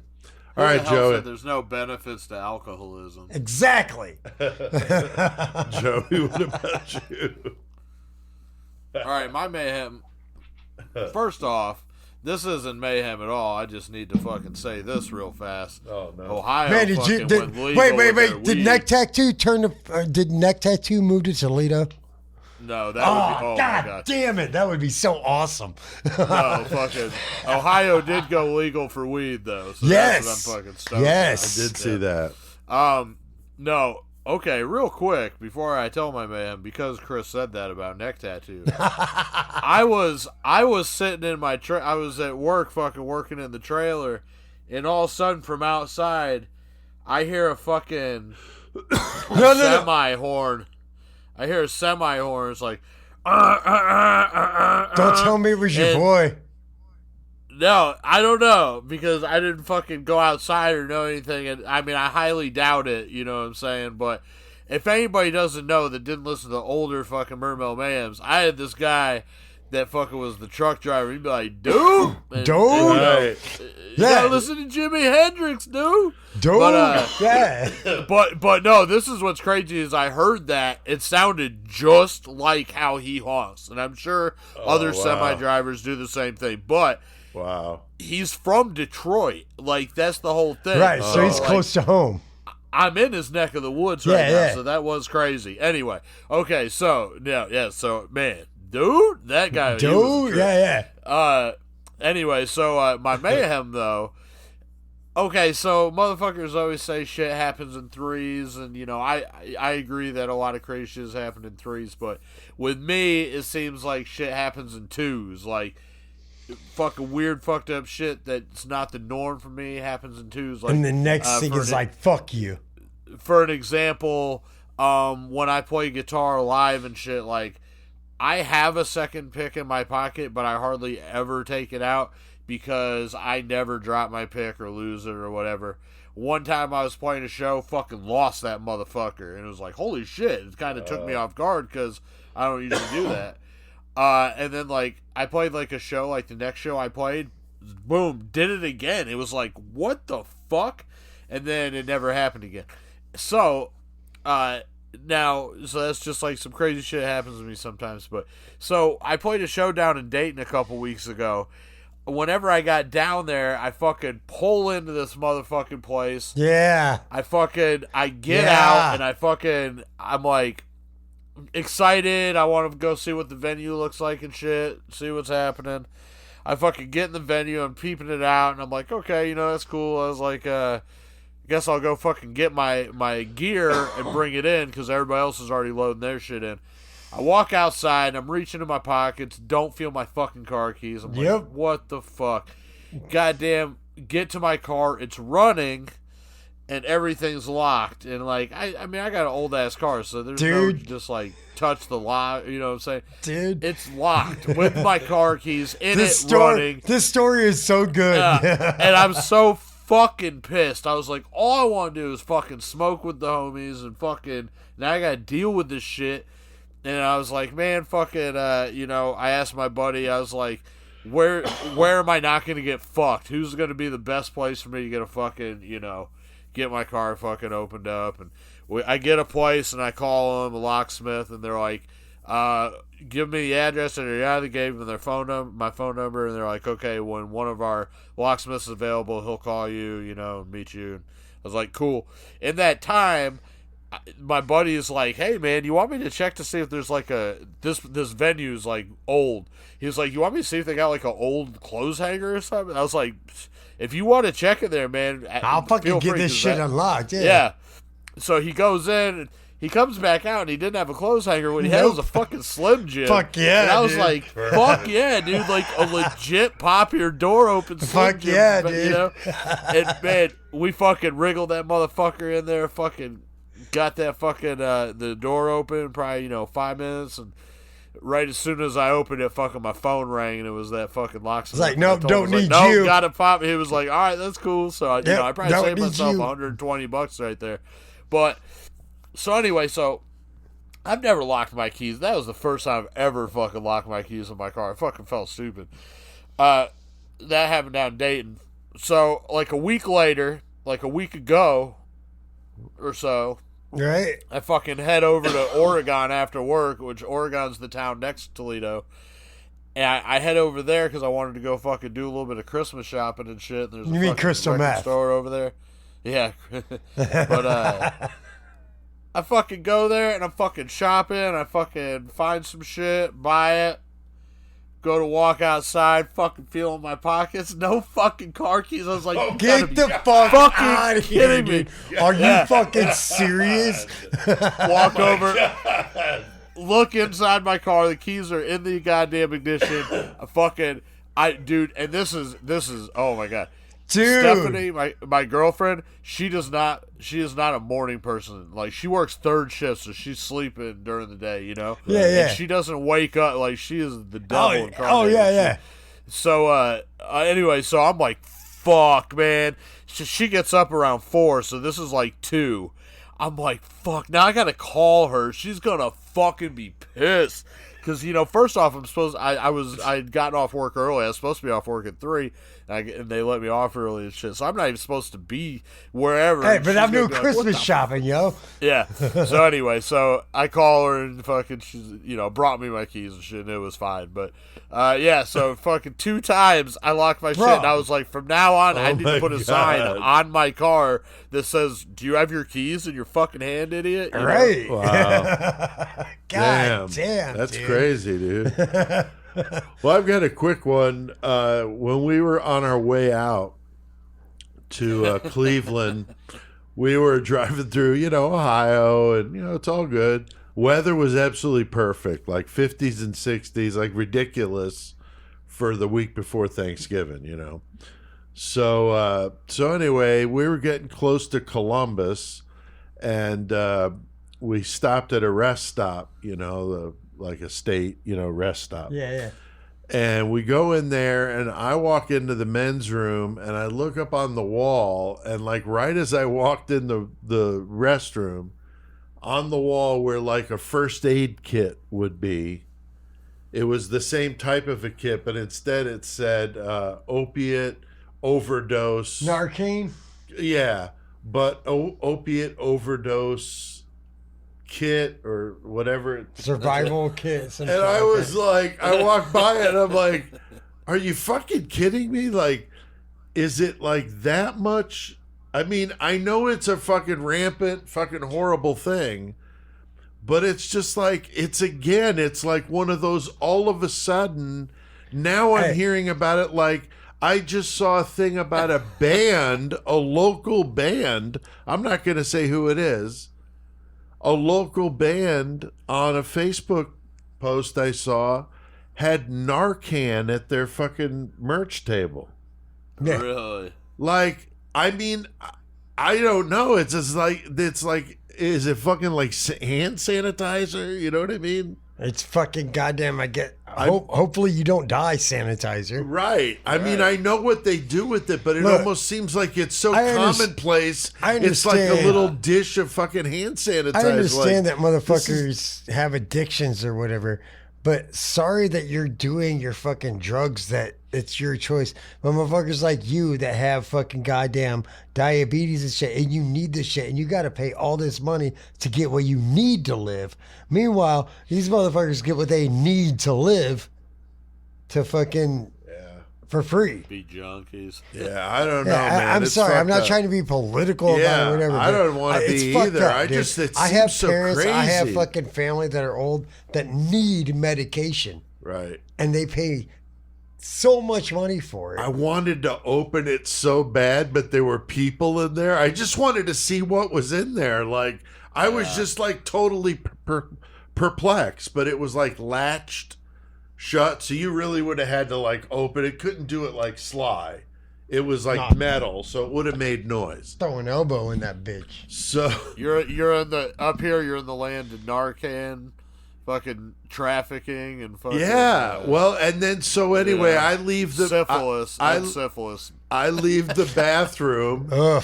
and she's leaving. That's why you stay. That's why bathroom. you stay where you're And at, she right? said, she asked me, she said, was there a thing on the wall? I'm like, yeah. So there was one in the women's room too. And so we were just like, that's just, wow. You know, You're like just that's rolling fucked on up. the interstate doing drugs. Like, oh, it's overdosing. Rest stops 5 miles That's away. what Go. That's what I'm saying. Like, there had to have been enough incidents of it to where they felt it necessary to put this up in this bathroom on a fucking rest stop on an interstate. I just was totally mind blown. Somebody might be having a heart attack out there. Is there a defibrillator? No. Yeah, no, but we got some Narcan. So yeah, I mean, it was great, and we saw it at other rest stops, and then there were signs on the road, like, you know, like official signs that was like report drug/alcohol impaired drivers with a phone number, but there was like a lot of them, and I was just like, for fuck's sake, Ohio, I mean, Jesus Christ, get it the fuck together. That there's that many incidents of it that the state has to put up like 40 fucking signs on this high. I'm not even exaggerating. It was ridiculous. I saw them so much, and I'm just like, wow. I mean, Go to Illinois, it's like this dispensary, this dispensary, yeah, this it's dispensary. just it really seemed, you know, like very shocking that it was that much of it. So, Ohio, I mean, that's cool that you legalized weed, but I hope you guys can pull it together on the other stuff, because that shit is just fucking insidious, man. That's terrible, and it really is just a I terrible think we thing. gotta fucking get more insidious to do this killer cage match shit. I think so too. I think it is about time to do some killer cage match. So that's where we take a list of 100 killers and 100 objects for them to fight with, and our listeners provide random numbers so we know what's going to happen. Chris? Yes, tonight, once again, we have Blessed with Pain. Fuck yeah. Blessed with pain. We Excellent. also have Jeff Ignatowski coming into the house. Polish Dream. Killing it. And we have Ray Mac motherfucking Daddy McFalls coming into the fucking cage tonight. Oh What yeah. up? Oh yeah. So that is 3 familiar faces there. Blessed with Pain collectively. I don't know how many guys are in Blessed with Pain today. Maybe 4 or 5. But nonetheless, thank you all. And we got a good one going on in the cage Yes, we tonight, do. Joey. We do, but before I Yeah. say that, what? No, I like What your. were you We gonna do, say, but Chris? wait. Yeah. Well, no, I'm just gonna say. Usually by this point of the podcast, everybody that listens to us, they know that Chris is fucking basically pretty slurred out, so they know he's been drinking. And some of y'all know that by this point, I got to be pretty fucking ripped out of my mind because I'm just bonging the whole time. So Word. I forget things, you know, shit happens, whatever. Stephanie just fucking texted me. She was like, "You already told that Mayhem story on the I podcast." thought you did. But I told her, I was like, "But I didn't tell the whole thing because I hadn't locked my keys in the car the second time." But to be truthful, I did forget that I told the first part of that the last time that we were on the podcast. So I was like, she I've was heard half this. right, but I didn't know if you Yeah. told me while we Oh, were yeah, at your the first house or part, something, yeah. but I knew Yeah. I had heard it. So that's so all. anyway, I'm really glad now that the second part happened, so that I don't look like a complete fucking moron. That's you're hilarious. good, dude. You're good. Good Anyway, catch, Stephanie. anyway. Good catch. Yeah. So in the killer cage match tonight, we're going to Kentucky. We're going to pick up a little boy named Rodney Farrell. Oh boy. Rod Farrell, he was the vampire of Kentucky, and he's going to go up against from the fucking. I don't know where he's from, to be honest. I'm just going to say he's from California because that's where I'm thinking where he was. I killing believe at. so. Yeah. But O.J. Simpson, the Juice. Yeah, the juice gone fucking sour, man. Definitely a good one and a little lopsided. Rod Farrell is a pretty, average small dude with a mullet, fucking thinking he's a vampire from He looks like a T-shirt on a clothes hanger. from 1,000 years ago. Nice, dude. Nice. Chris, the objects always make it fun, and I don't know Oh. what to make of this here. Tonight they're gonna have themselves a push lawnmower. Oh, that's like like the what you old talking school. about, like yeah. the push without the motor. Yeah, no motor. Oh, yeah. where the wheels turn and that's what cuts the grass. Yeah, old school. Oh, that's rough. Yeah. So we're gonna have a fucking push lawnmower, and we're gonna have a pot of boiling water, and then endless boiling pot. So basically, you just got a fucking fireman's hose of boiling water. Right. Yeah. So not pleasant. And the variable though this time, Joey, is a first in the killer cage match. I don't know what's going on here, but it's our buddy Jeff Ignatowski, Yeah. and for whatever reason, he's also going to be hanging out with two drunk hookers. Yeah. Don't know what happened. Why would you not want Not to? going to ask any questions. And the song playing is "Achy Breaky Heart" by Billy Ray Cyrus. So I don't know if that's going to make these guys mad, or Rod Farrell might be fucking just trying to line dance. I don't know. But Chris, what do you make of this one tonight? God damn it, man. So basically, OJ's looking at Rod. He's like, dude, I will destroy you. You go get that goddamn lawnmower and start cutting my grass, or I'm going to stab the shit out of you. Meanwhile, this endless pot of boiling water is going. And fucking Jeff, he's like, I want to make some fucking pasta for these whores over here. Fuck yeah, I'm going to cook some food for some whores. So Okay. the boiling pot's going. Fucking Rod's fucking mowing the yard, looking at OJ like, I'm going to fucking suck your blood. So he fucking just drops the mower. He runs at OJ. OJ's like, oh, little boy, you ain't fucking with me, son. And he just drops it in the ground because I'm a fucking NFL player. I'll fucking drop you, son. Meanwhile, there's all this pasta cooking. There's all this food cooking. Jeff's like got these hookers over here. Don't even know why he's got the hookers, dude. Yeah, I have no idea. He's just over here like, why are you being he's friendly, I He's like, guess. why I you don't know. bitches even here, man? I'm just trying to fucking hang out and watch this murder show. Right. Like, I don't even give a fuck. So he's like cooking this pasta. He's like, Pete, Chris, guess what? Murder Metal Mayhem's gonna kill all of them, and we're gonna eat this food. And Billy Ray Cyrus is gone. Science. I said Cyrus. Cyrus. He's gone. I'm going to give it to Jeff and the fucking Murder Metal Mayhem team. Fuck everybody. All right. Joey, how about you, man? Well, Achy Breaky Heart's fucking playing is fucking just Don't stuck. my But it just keeps doing that over and over. And I don't know if anybody's ever seen Needful Things, but when that happens in the bar and that dude's fucking pissed off about it and starts kicking the fucking jukebox. Like, fuck this fucking Don't tell my heart. bullshit. Don't tell my heart. That's just the most annoying sound in the world, like Right, Dumb right. and Dumber style. Anyway, so that's fucking just... That's stuck on repeat on our stereo system What up, over Jeff? and over. Don't tell my heart. Don't tell my heart. It's fucking annoying. It is. Fucking Rod Farrell. He is so fucking it's driving him fucking insane. Yeah. All he wants to do is fucking do some drugs.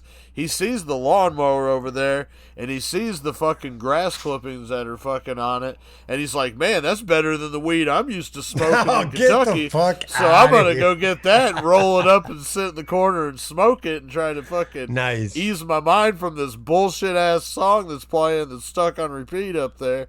And fucking O.J. Simpson, he's like, well, I'm okay with that because I don't want to fucking look at that little stupid motherfucker anyway. I'm looking at these two hookers over here, and they looking mighty fine, boy. That's what OJ. Oh, see, I see what you did. Yeah. Jeff Ignatowski, he's like, man, I don't really know what the hell's going on. I don't even know why I'm with these hookers. This don't even make no sense to me. He should probably But take pictures. I do have an idea.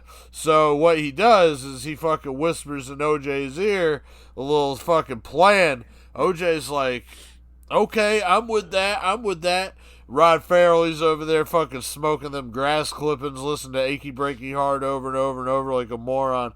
So fucking OJ, he's fucking, pretty buff, swole motherfucker. He's got some black gloves on that don't fit too well, but, they're still on. Him and Ignatowski, they fucking invite them two hookers over to the fucking boiling pot of water because it's warm and they're all cold from smoking crack outside all night. Fucking rubbing their hands by the hot water. All of a sudden, Ignatowski and OJ grab the hookers, throw them in the pot of water, boil them, Nice. cook them up. Rod Farrell's like, ooh, vampires like to eat some fucking corpses, and now I'm high off this badass weed I've been smoking. Y'all gonna make me some damn. chicken wings? And they're like, chicken head wings. That's what we're making, boy. And they fucking cook them hookers up, feed them to Rod Farrell, take Rod Farrell, throw him in the boiling water, cook him up, then they eat him. Jeff Ignatowski and OJ Oh, wow. win. God damn. Jeff Good and the story, juice. bro. Jeff and the juice. I love it. Fuck yeah, Jeff and the juice. Excellent. Jeff and the juice. Did you stop, dude?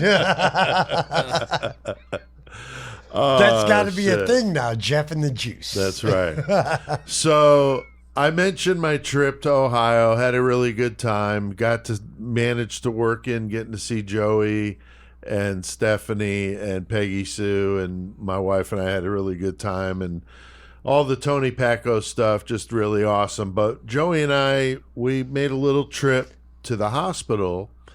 Had to go see Punky. We wanted to see Punky because I had heard that he had been shot, but Joey was like pretty somber about it and was telling me, as you're going to hear, because I managed to record this, so you're going to get to hear us at the bedside of Punky While he's laying there. and Just I'm going to like be in talking pain, to him. like, Yeah, you're going to get to hear it here. So just let me play this about 5-minute clip. So give me a second. Man, Joey, thanks for taking me to Tony Pacco's, man. That was like getting the full Toledo experience. Eastside 419 at its finest. You can't really beat that. Fuck yeah, dude. But we got something a little more grim maybe in store that we got to go check out while we're here in Toledo. Right. Now, all of our listeners know about old Punky Brooks. They might have heard on our last episode he got himself in a little trouble on the east side of Toledo and got himself shot up. Right. So we are here at the Finley Memorial Hospital, east side Toledo, 419. And I'm going to take Pete down to finally meet the old boy, Punky, Yeah, in I'm person. stoked, man. I mean, you've known him for years, but I've never met him. Been doing the podcast now for a while, but I'm excited, man. I mean, but it sucks that he's in the hospital. We get to see how he's doing. I mean, that sucks for sure. And I do remember, even though that you guys haven't really met, I do seem to recall one time when we were in Bloomington, he came up in the studio shooting. Oh, So he he was was a little different. I was Yeah. ducking under the table. So if any of our listeners remember that situation, that That's was right. We didn't really meet and greet so much as That's right. just got fired upon. So all right, so yeah, I think we're headed down to I think the nurse said room 420. 420. Yeah, they had to move him. He was getting some CT scans done, and they said that his rectal phallis bone was a little messed up, and wow. had to get some more imagery done. But Oh shit. Okay. but yeah, here it is. I I'm gonna let you go up in there and meet the old boy. I'm You not gonna introduce me at least? I mean, I don't know this dude. I don't want him to get all crazy. He just got shot up, you know. Man, I'll tell you what. Let me go in here, get everything set up, and then I'll come back out and I'll let you go in. All right, that's fair enough. Wow, I'm here in room 420, getting ready to meet old Punky, like kind of legendary around Murder Metal Mayhem. So I'm pretty stoked about this. But there's a lot of beeping going on in here, and he's breathing kind of ragged. Doesn't sound real good. But Punky, what's up, man? I'm Pete from Murder Metal Mayhem. Joey sent me over here to see you. 419 ho! Punky in the hospital bed, bitch! Oh, wait, snap! Murder Metal Mayhem in the motherfucking house! Coming from Bloomington, Illinois? Man, you motherfuckers crazy. Come and see old Punks in the bed. Oh, yeah, dude. Well, I would rather come see you in better circumstances. You look pretty rough, man. What happened? Man, this is some old hoe-ass shit. These motherfuckers 419 come out, try to steal my catalytic converter off my motherfucking Buick Century. Oh, shit. Man, I had to up the steal on these motherfuckers. Little did I know, they got 3 pit bulls standing behind me ready to tame my ass up. Oh, man. They just start ripping my rectum from the outside in. Oh, shit. Fucking crazy, dog. Wow. Do you know who's behind it, though? Man, I don't really know who's behind it, but I got some good-ass ideas. If you guys know about the old Killer Cage match, you might remember some old faces. I think some of them, the opposition. Yeah, I know at the end, I mean, that was crazy. Sick Ripper just come busting out from the crowd and started swinging that fucking chair and hitting all you guys over the head. That was just insane. Motherfucker, man, you make it remember things now. I forgot all about old Sick Ripper bitch ass, old glam rock looking Twisted Sister motherfucker coming in there. Man. Yeah, me and Chris were up in the booth, but I mean, it looked bad down there. You guys were beat up and bloodied up and everything else. I'm gonna have to take a look at the old 419 footage from the old CCTV of Murder Metal Mayhem Killer Cage match, because I swear that's some old hoe-ass shit, and I'm gonna have to get some retaliation going. Oh, wow. Well, you know, I know a promoter, a fight promoter in New York. His name's Bobby Gavone, and I think he might be able to get us a match if you're interested. He says he's got an in at Madison Square Garden. Madison Square Garden, man. I swear to God, I went there one time. These motherfuckers stuck my ass up. I said I'd never go back to New York, ever. Man, you talk about 419 rough Finley Crips, but man, New York, that's a whole motherfucking other place. Well, I mean, Bobby can make sure we're safe, so. All right, I might let this ride. I'm going to look into it. I'm going to talk to my promoters. I'm going to talk to my motherfucking management. We're going to figure this shit out, because I do need to get some motherfucking retaliation back for what happened to me. Looks pretty bad, dude. So I'll wait to hear from you. You let me know what you find out, and if you want to get hooked up with Bobby, I can get him to get a hold of you to set up a match at Madison Square Garden. Man, I swore after the WVK match that I would never fight again. Then we did it again. Right. These motherfuckers came from out of the woodworks and fucked my head up on some hoe-ass shit. Yeah. Now, you guys asked me to come back into the cage, possibly. I don't know. Yeah, but the world fucking needs you, Punky. I mean, you're standing up for the common man, you know. I'm standing up for motherfucking Philly Crip 419 ho, and that's it. So there you have it. I mean, Chris, I don't know. You look speechless after hearing that. There's a little fucking highlight of what you're going to hear. Yeah. It's going to get crazy because Punky's pretty pissed off that he thinks that, you know, Sick Ripper is in on this, and that's how he ended up in the hospital. So this is going to get wild, talking about going to Madison Square Garden with it. So it should be a lot of fun. Damn. All right. Well, I mean, I told you I was in Ohio, had to stop in the 419, and got to get you guys a bed, seat with me there at bedside to hear what Punky had to say. So. No, I like to hear it. Yeah. Like hearing Punky's he's like, what, trying to get me back in the ring? Does that mean he's not trying to get in the ring? He's like, I don't know. I'm down with it. Yeah, he is. And, there's going to be the other characters are going to come to the surface now and take sides, because we got Robert Benoit, who's, of course, the fucking old Creole, Pierre Poutine. Chris Benoit. Yeah, and we've got fucking Joe Ball. Joe Ball's coming back. Yeah, in. it's going to be crazy. And there's this new promoter that I mentioned when I was talking to Punky in the Bronx that wants to take it to Madison Square Garden. So it's going to be crazy.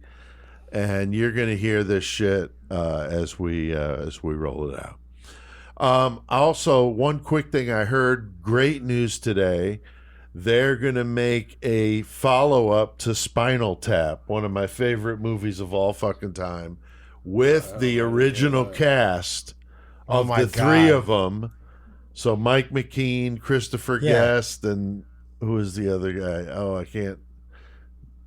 Name's escaping me. But those, Derek Smalls, those three guys... and then Rob Reiner's gonna direct the same crew. No shit. So that'll be a lot of fun because those guys are fucking just so fucking funny. Mike so McKean, I love the original, but you know what I think Mike McKean. You know what movie I think of? It also has to do with metal / music. Airheads. yeah, Oh yeah. totally. Fucking Airheads. Totally, Like, why dude. does nobody ever talk about that fucking movie? It's so fucking good. It is good. It's like a parody of God damn it, that fucking goddamn Al Pacino movie. Yeah. Dog Day After. Dog Day Oh, Afternoon. right, Yes. right. Yes.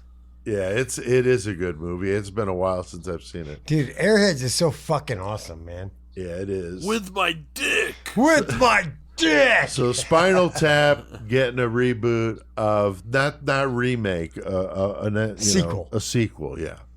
All right. Also, Creation of Chaos 4, my book that's been out for a bit.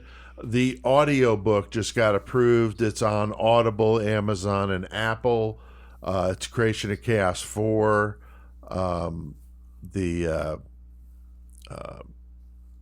Any of those are available, or you can go right to my website. I've got it available there for a download, and it's cheaper there than on Audible. So if you want to go to me, you can get it that way.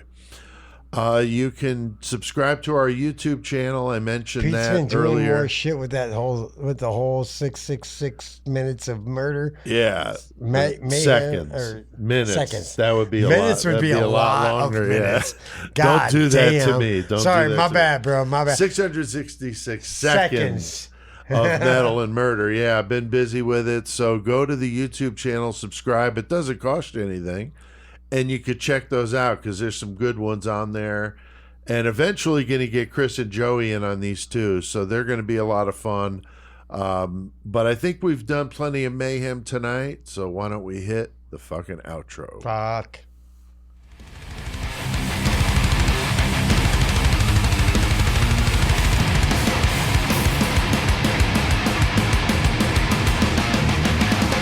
Fighting war constant and marching without fear.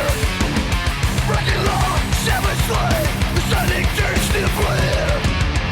Country, mastery, and fear to fall. No begging off the fall, and I'm redealing smile.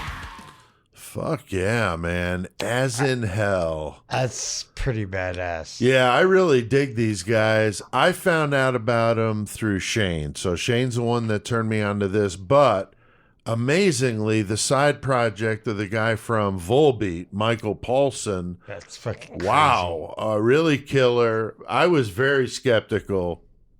I'm not into Volbeat. Nothing personal, but just not my thing. But this guy comes from a death metal background, and his band, this project, is fucking unbelievably wicked. Now, the singer has been in various projects. One that I like, that I was into, and I think it came out early this year, was Leper Colony. Those guys are badass, a German band. And I've played them at least a couple of times on Murder Metal Mayhem. I really like them. Played. Yeah, that singer is the singer for this band, As in Hell. He's done other stuff like Morgoth. I mean, he's been in some shit, and he's fucking badass. So these guys are cool. The drummer, I don't remember the band that he's from, but he is also really good. So hell of a band. That song was called The Fall of the Loyal Warrior. They do have a video for it on YouTube, and the album, it's Latin. It's Impi Ora, and it stands for like ungodly hour or something like that in Latin. And it's on Metal Blade. Check these guys out. I bought the digital copy, just floored me. And like I said, Shane's really been into these guys. Oh, that's just hearing that. First time I've ever heard it, and it's fucking... Yeah, it's badass. And we're going to do a 666 seconds of metal on these guys this week that you'll hear early next week, or maybe even this weekend. Metal segment intro, or I'm sorry, bumper music, Joey. As in Hell, Faith No More, and Temple of the Damned, right? Fuck yeah. Yeah. It says Legion of the Damned. Yes, it does. Now, and the only reason that I caught that is because, you know, their band name, of course, makes me think of Deicide Carnage in the Temple of the Damned. Nice. In the temple. Yeah, I don't know. I've been, I think probably from doing all those YouTube videos, I probably got freaking mush mouth. Probably from seeing all that fucking Narcan in the 419. I guess. God damn, I guess. Chris, that metal segment? Metal segment, always fucking crisis, great metal motherfucker. Praise you, CK. Thank you. You know it. And the Murder Metal Mayhem intro music is Crawl Space by Low 12. Thanks to all you guys out there listening. We keep seeing the numbers coming in, even though we were off for 2 weeks. Appreciate that very much. And Chris, why don't you read that first comment? Number one, we got Petra Schneider says, I'm a new listener in Munich, and I love what I hear so far. My husband was in the Army for years, and I spent time in the U.S., so it's nice to hear you guys every week. I was glad you got to spend some time over here. I'm glad you listen, and I hope your husband is doing great service to your fucking country and everything. Yeah, that's awesome, Petra. I know that we've been seeing an uptick in the German listen, so you're one of them. Thanks. Joey, how about that second one? Roland from Poland, 666 said, Nice. Hails from Poland. I love that you did a story about God Slut. Those guys rage. Thanks for playing the good metal on your podcast. Oh, yeah. We like Musica. Thanks, Roland. Diabolos. Die Bastard 69 comments, the killer cage matches are the best. I love that part of your podcast the most. So, hey, we try. Cashman's got that fucking goddamn vivid imagination, and he comes up with some shit. Not gonna lie.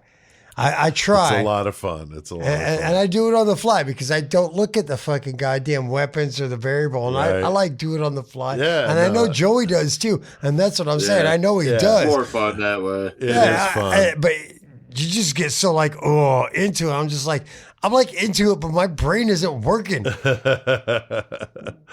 about that last one, Chris? The last one, we got Felicia Brown 7 says, I love your 660 seconds of murder about the Idaho 4 case. This issue, hold on. The issue about 8-hour delay in calling 911 has been my big issue with this case as well. I can't wait to hear more from you about that case. So yeah. Thanks, Felicia. Yeah, that was Idaho 4. The whole why did it take 8 hours to call 911? Moscow is how they pronounce it. I say Moscow. Moscow, Idaho. So yeah, how they waited fucking 8 hours to call 911 is definitely a big bone of contention with a lot of people. It's pretty fucked up. All right. Pick up a copy of one of my books and get your Creation of Chaos Volume 4 at my website, PeteAltieri.com. I'll link to that down below. Check out murdermetalmayhem.com. That's our website. Fucking right. Check out our website. You can get that new album, Chris, Hysterical, Distasteful, and Stupid, Volume 1. If you like the one commercial you heard tonight and you don't want to search for different ones, 45 all you got to do, 45 all of you the got to old do commercials. is just get the whole album. You can hear everyone whenever you want. Yeah, 45 of them, MP3s, and it's $6.66. You can get that on the website. Joey, how about your distro? I'm going to link to that. Anything hot that you want to put out about it? No, like I said, been kind of quiet on that only because I've been getting ready for recording the new Goremonger. So Right. Right on. Yeah, we'll link to that though if anybody's interested. Yeah. Follow us on Facebook. We have a group there. We do have a Twitter. Shane is going to start doing an Instagram for us. So that'll be cool because I just can't even fathom doing any more social media than I'm already doing. Right. You could support the show by going to the Patreon. That's patreon.com/Murder Metal Mayhem. That's just $3 a month, and you get some bonus shit. And you could go to our website and get it for a little bit cheaper. It's only $25 for a year instead of $36 if you do it by the month. So come on, however save you want to yourself do it. $11. You know that's going to buy you at least 2 beers. And this shit it's not free to do this, so we have to pay some bills, so we appreciate it. But we can't let him go without hearing a karaoke song, a little blast from the past. This one definitely ties in well with the feature tonight. So until next time, keep one foot in the gutter. And keep your fist in your mother's brains. And then fuck her.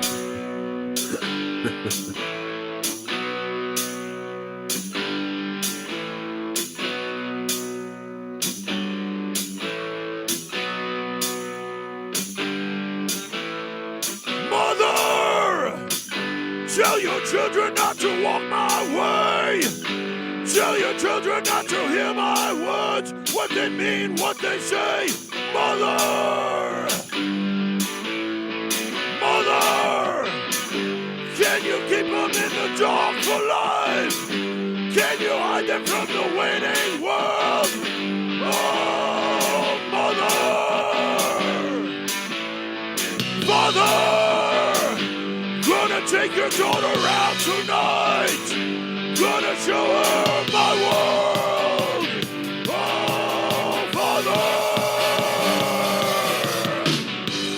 Not about to see your light, but if you wanna find hell with me, I can show you what it's like. Till you're bleeding. Not about to see your light. And if you wanna find hell with me, I can show you what it's. Mother, tell your children not to hold my hand. Tell your children not to understand. Oh, Mother,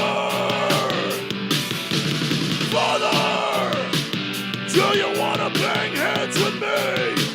Do you wanna feel everything? Oh, Father.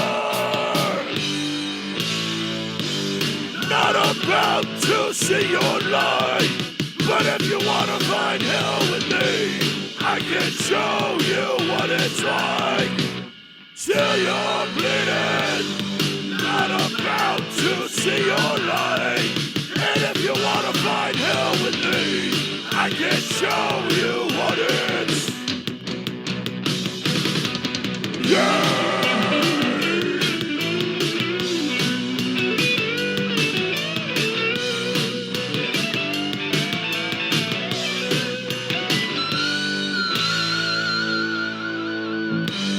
Not about to see your light, but if you wanna find hell with me, I can show you what it's like. Till you're bleeding. Not about to see your light, and if you wanna find hell with me, I can show you what it's like.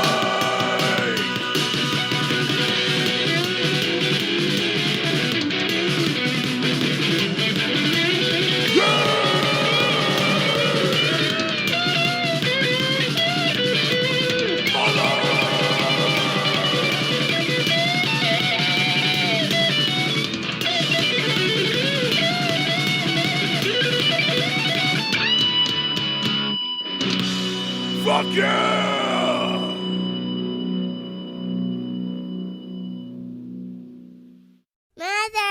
Mother, man.